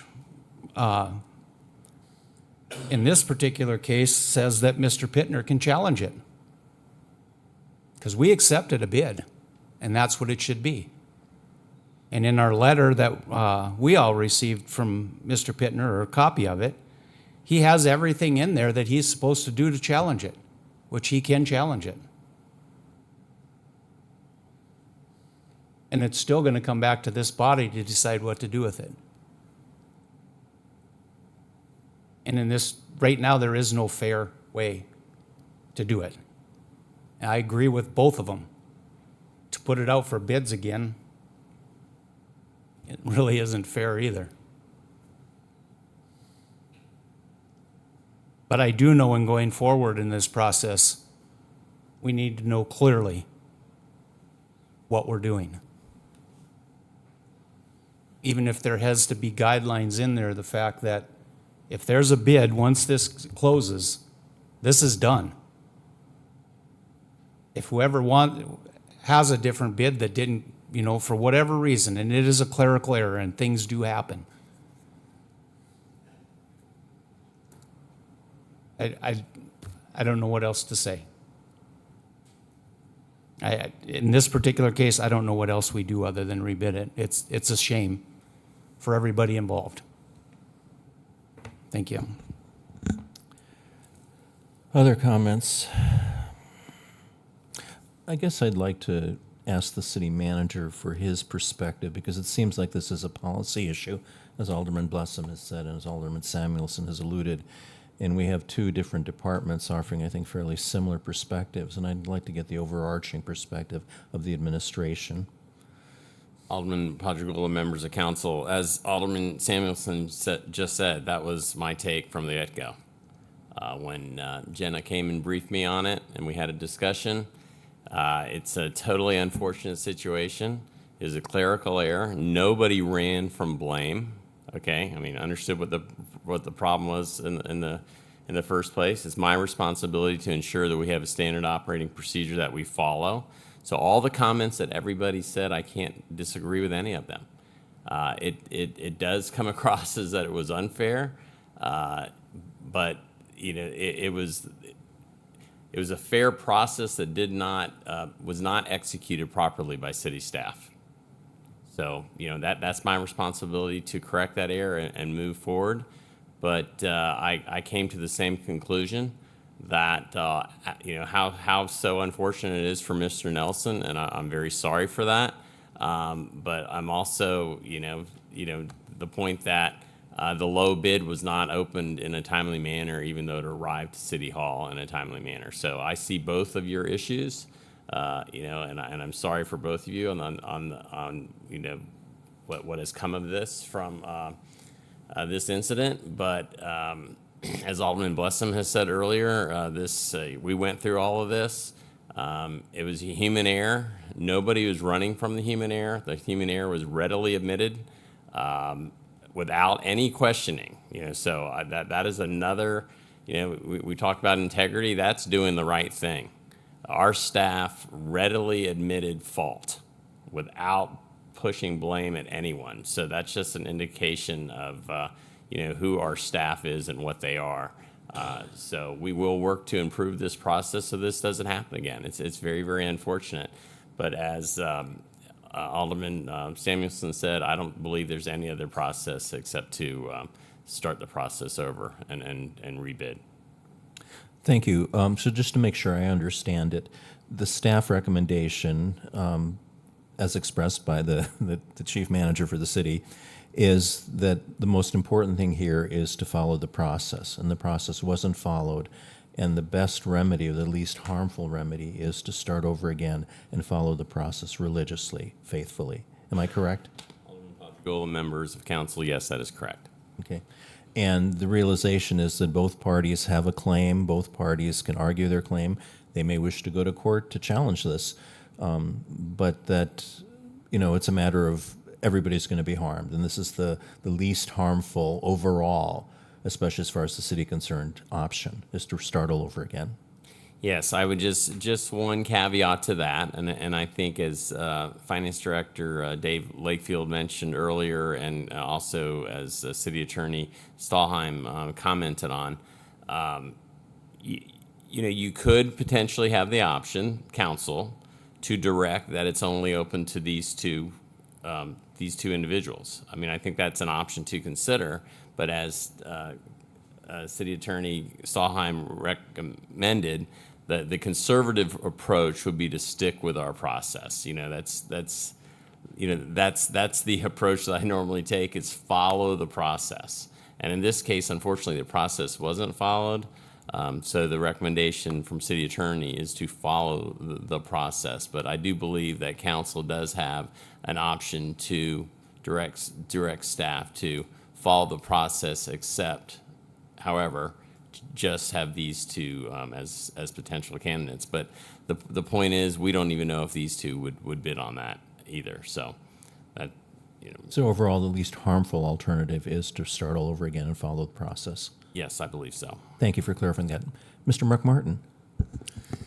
If we have the ability to limit it to just these two, I think they both have made compelling arguments about opening it up to anybody.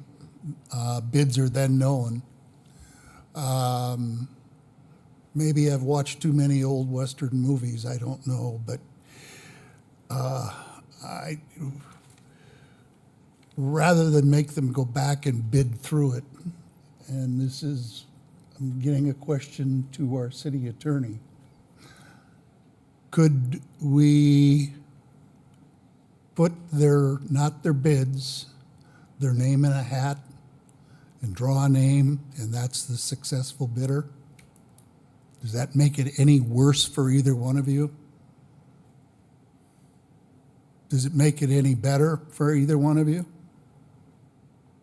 Then you aren't going through the process? You don't have anybody else new coming in?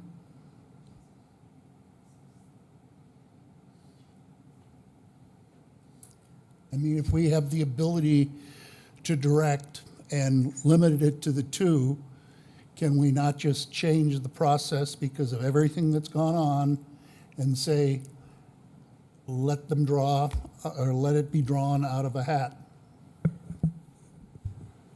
Councilmember McMartin, members of the council, I guess my reason for not recommending proceeding along that path is that the bids themselves are different. And so even if you were going to leave it to chance, one of them hasn't submitted a bid that's for the high bid in that particular instance. And it would be an extreme deviation, I think, from the established process.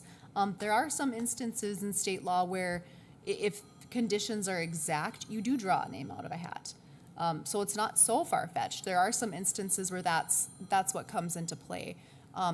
But it's because the bids are not the same in this particular instance here. My recommendation, again, from a conservative standpoint, would be to follow the process and then rebid. It would give both individuals an equal opportunity to submit another bid. Yes, are they aware of what the prior bids were? But they're also going to have an even playing field moving forward, and they're going to be aware of the minimum bid of $9,000 that was included in the staff recommendation. So I mean, it's well within their control to make a decision as to how far above that or exactly at that they want to go. But if I may, Please. I thought I heard, and maybe I didn't hear, but I thought that the bids were within a couple $100 of each other. So that was one of the reasons I said, put them in a hat, because as one of the individuals said, the city's going to get more money. We're dealing with what they submitted. A draw of chance gives it to one or the other. And I wouldn't go down that path with everything that comes before council. Councilmember McMartin and members of the council, I think there also could be concerns with if the lower of the two bids is drawn in that particular instance, then you do have a prior bid. The higher bid was the one that was in the mailbox that wasn't opened, and he arguably complied with everything that was asked of him. So I think then going beyond the process as it's currently established could put us at risk at heightening that particular claim against the city. I mean, again, my position is that the city, as included in the advertisement, reserves its right to reject the bids for any reason or no reason at all. By way of example, the city could decide that they want to use that structure after the bid opening for something else. And I would argue there as well that if there's no purchase agreement signed, can the city make a different decision? And I think I would argue and support that too. If they wanted to use it to house a department of the city or something of that nature, the city reserves its right to reject the bids for any reason or no reason at all.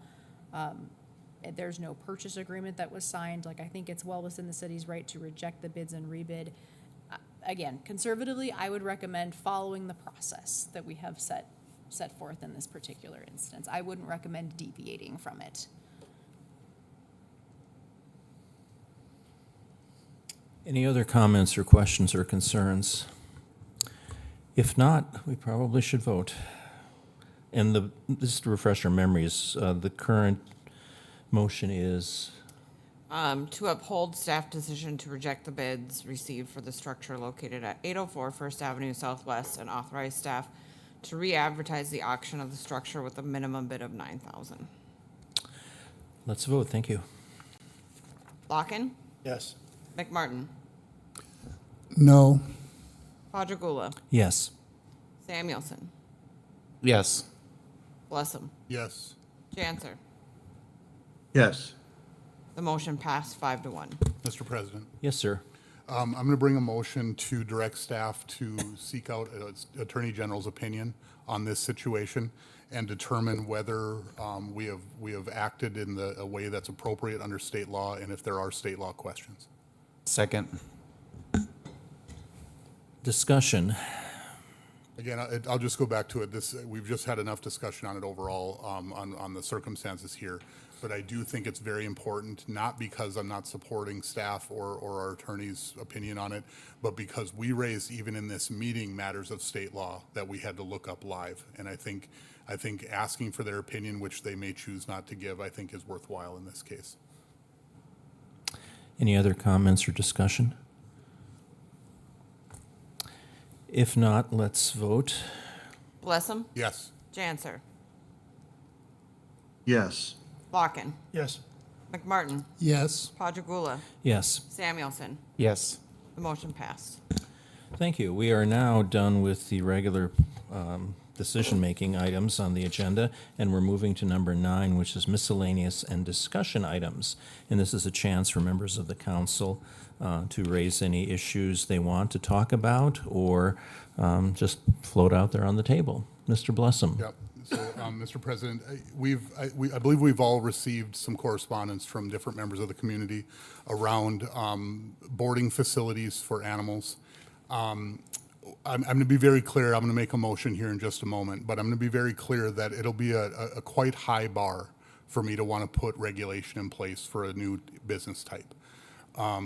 My natural way of looking at things is to go the low regulatory route. At the same time, we are hearing that people have a concern, and so for me, what I'm going to do is I'm going to bring a motion to direct staff to explore these types of laws in other municipalities in the state and around the country, and bring us back options that we could look at.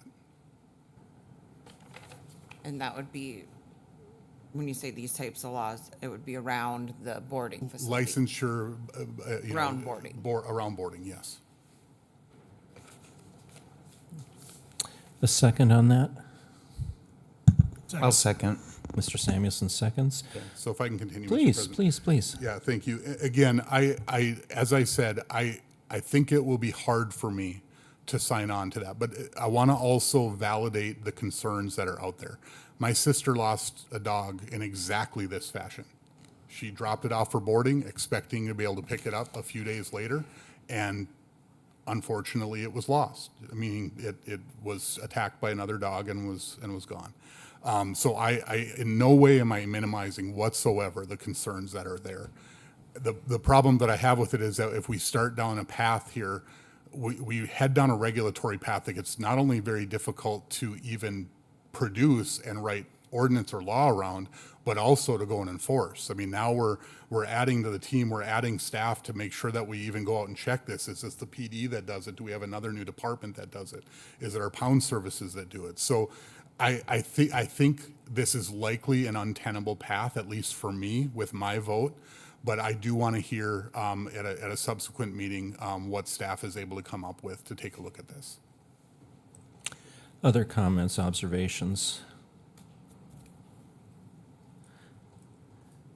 For the benefit of the audience, we've received several letters. Not clear how many people actually are involved. In the last meeting, someone spoke and read a letter from one of the people, presumably asking us to regulate boarding facilities for dogs, or I guess maybe for other animals, to the extent that people are allowed to have them.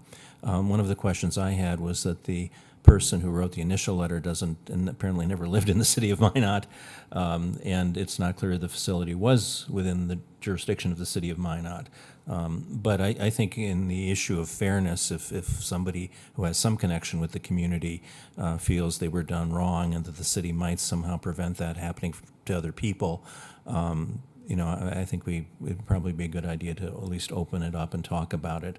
Like you, Mike, I would be extremely reluctant to support something like this. I don't think the city has jurisdiction appropriately for professions. Professions and occupations are regulated by the state through various boards and committees.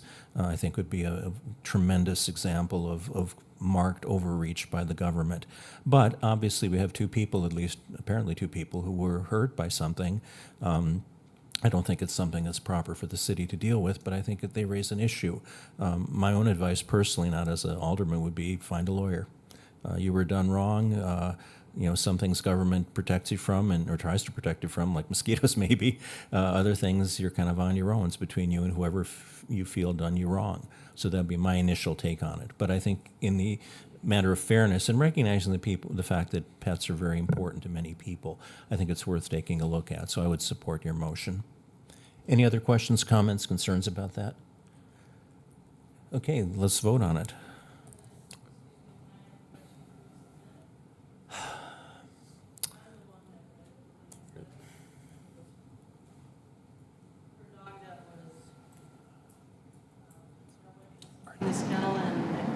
I think the appropriate time for input was before, when you offered it and we received letters, and this is going to come back to the council. I think this would be a little bit late to offer input. The only thing I have to add is they did live here. They were just recently PCS. Okay, thank you for correcting that. I was wrong. I'm sorry. My misunderstanding was that they did not live in the city of Minot. Yes. Okay, thank you for They were correcting here me. for 2 years. Okay, then it's even more of an argument for looking at this carefully. So let's vote. Blessum, Yes. Janser, Yes. Locken, Yes. McMartin, Yes. Quadrigula. Yes. Samuelson. Yes. Motion passed. Thank you. Are there any other discussion items to be brought forward or any other miscellaneous questions, concerns, comments? Anything else? Last chance. If not, let's move to liaison reports, and let's start with Mr. McMartin.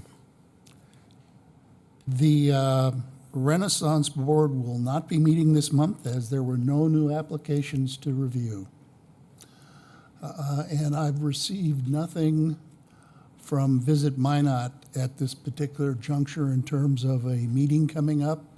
Perhaps the Airstream Convention here in town, or that's about to descend upon us, would have some impact on that. Anything further, John? No. Okay. Mr. Samuelson? I don't have anything to report this month. Thank you. Mr. Locken? It would be July 23rd, met with the MPO Policy Board. During that, I was appointed to be the vice chair, and we moved to adopt the transit Congratulations. development plan. And I was added to the, I guess, the development team to make sure everything goes through for the development plan, rather than just being a paperweight on somebody's desk. So, Good. Thank you. Mr. Samuelson? I'm sorry, Mr. Blessum. I'm sorry. You're fine. Thanks. A little bit of a lull in my committee assignments right now, Commission on Aging and 911, but been involved a lot in the budget process, meeting with city staff on a bunch of different items there of where we're headed here in the next couple months. ALPR, we have our next meeting next week. I don't know if it's just I guess the interest that I show, but my social media feed is absolutely crazy with nationwide chatter about Flock in particular, which we do not use, to be clear. The city of Minot does not engage with Flock itself. We use a company called Axon for our vehicle-mounted systems, but that doesn't mean that the same concerns aren't there. And so I'd encourage those that have an interest in that system and how it's being utilized by the city of Minot that we watch that. And Michaela, if I remember right, are we next Tuesday? Is that? I think it was discussed that it's the fourth Tuesday of every month. Tuesday, yeah. So it would be Tuesday the 25th is the next meeting for ALPR, and it's certain even those that are reluctantly willing to have this in place stress how important oversight is in this process. We absolutely have to watch the watchers in this particular case and make sure that this is utilized in a way that makes sense for our community. And you saw the article in this morning's forum about the altercation, almost a riot that broke out when people were demonstrating against monitoring. Mr. President, to that point, one of the things that this is one of those issues in our country that turns people who are not normally prone to that into that. And I think that's instructive for us, People who would much rather just go about their day, who suddenly say, I can't stay quiet on this one. And so I think we need to continue this conversation. It's a conversation that has to happen in our community. It has to happen statewide, and I'll be talking with my legislative friends about what that could look like on a state basis, and how, there was bills last legislative session that I talked about BCI asking for additional access to local systems and sharing. All of the good things that these things do, why would we not want that sharing, right? Why would we not want Fargo to be able to look at the Minot systems? Well, there's a privacy issue, that's why. And so local control matters an awful lot. The length of the data, how long we hold it, matters an awful lot. Flock itself, their CEO has had to really backtrack in media nationwide right now. So this continues to be a hot button, and I'll be right on top of it. I'm glad that the council decided that we wanted an oversight committee. Good. And just as an editorial comment, I totally agree with you on that issue. We may be slightly different in terms of our perspectives politically, but the issue of privacy and government encroachment and potential hacking of these by hostile powers or by corporations that want to sell our information and use it for profit is very worrisome to me, too. So thank you for your oversight work. In terms of my committee reports, I just joined the library board, and we had a meeting, and one of the things we're talking about that may come back to the council is the precise relationship between the between the library board and the city, particularly in terms of what role the city manager should have. So he joined us at that meeting, and it's a start of a dialogue, and probably will eventually be coming to the council in terms of clarifying the relationship. In a way, this library is part of the city, in a way it isn't, and we're trying to figure that out. So that'll be coming to us. There were other meetings with other departments that are not worth talking about at almost 9 o'clock. There are two things I want to mention. I did go to a department heads meeting that the city manager chaired, and this was really remarkable for me. First of all, I've only been to one other meeting in the past, and this one was markedly better, markedly improved. In the past, it's basically been, I don't mean to offend anybody, but it's basically been a show and tell. This is what I did this past month. This is what my department did. It's kind of like you do in grade school, what I did in my summer vacation. This session was markedly different, and people need to know that we have a city manager who's demanding accountability and who's setting up a process to be efficient and effective. One of the things in particular I was impressed with was his using of a model called Process Improvement and Innovation, or PII, where specific tasks, specific issues were delegated to specific department heads, and they were required to work together collaboratively to come up with solutions, or at least come up with information that could be turned into concrete action. And I think that's a very positive thing that some of us have argued for many years, and more recently elected members of the council also have put a lot of weight on. So that's happening. Change is happening at the city manager and department head level, and I'm looking forward to more of that happening. So PII is a word you'll be hearing, a concept you'll be hearing more of, hopefully, and I think it should lead to much better management. The other thing I wanted to mention is that I spent part of a week last week at the annual convention of the American Psychological Association on my own dime and my own time, as the expression goes, and I tried to attend as many sessions relevant to the city, to things like resilience, to stress on people in public safety positions. There was one session that was very provocatively titled. It was called Choosing the Right Leader, Not the Best Leader. So I intend to apply what I learned to future personnel management decisions and organizational functioning decisions. I ended up going to a lot of things on organizational management and organizational functioning. I even went to one presentation on crosswalk designs, and I'll be talking with the traffic engineer about that. Another one that's relevant to HR was a program on how to get employees who have to come to certain training sessions, how to get them motivated and involved, particularly when it comes to engagement, which seems to be the buzzword these days in terms of productivity and efficiency and effectiveness and employee retention and satisfaction. So I learned a lot in those days in Washington, and we'll try to apply that information, that knowledge, and that perspective. I also want to point out the value of people going to conferences. You never know who you'll run into. You never know what ideas you'll encounter, how you'll meet people that suddenly spark some interest on your part, or some idea or some new way of looking at things. And as we entered the budget final stages of the budget process. I think there will be pressure to cut back on training opportunities and travel opportunities, and I want to caution against that. Wonderful things happen when you get together with people face to face, not over the internet, not over Teams or something like that. And I think that chemistry, that catalysis that comes is priceless. You meet people, you learn things that you never would have anticipated, never could have planned on. And that's one of the wonderful things for coming together. And that's one of the reasons I support Visit Minot so strongly, because it's a way of getting people to come together in Minot and getting new ideas and benefiting everybody. So I had a very productive conference, and I'll try to put my knowledge and my perspective to better use for the council. So that was my report. Yes, ma'am. I should have probably done this during miscellaneous and discussion, but just kind of a reminder, because this is one of those weird times where we won't meet again until September 8th, which is a Tuesday, due to the holiday. But a reminder to the public, September 3rd at 8:30 in the morning is going to be like a budget meeting where there's presumably going to be some changes to the 2027 budget. And the first reading with the first public hearing will be Wednesday, September 9th at 6 p.m. So those are some important dates. We have a lot of meetings coming up, and that kind of stuff, and a lot of people want to be able to be heard. So I just want people to understand we're going to try and get that budget discussion meeting agenda out hopefully the Friday prior to the meeting, so everything's very public. It'll be available online to watch. Here it'll be on YouTube. So just wanted to kind of give a shout out to the new schedule. Thank you very much for that reminder. It's important that people know that. Anything else? If not, we're in line to adjourn. All in favor, say aye. Aye. We are adjourned. Aye. Thank you for your participation this evening.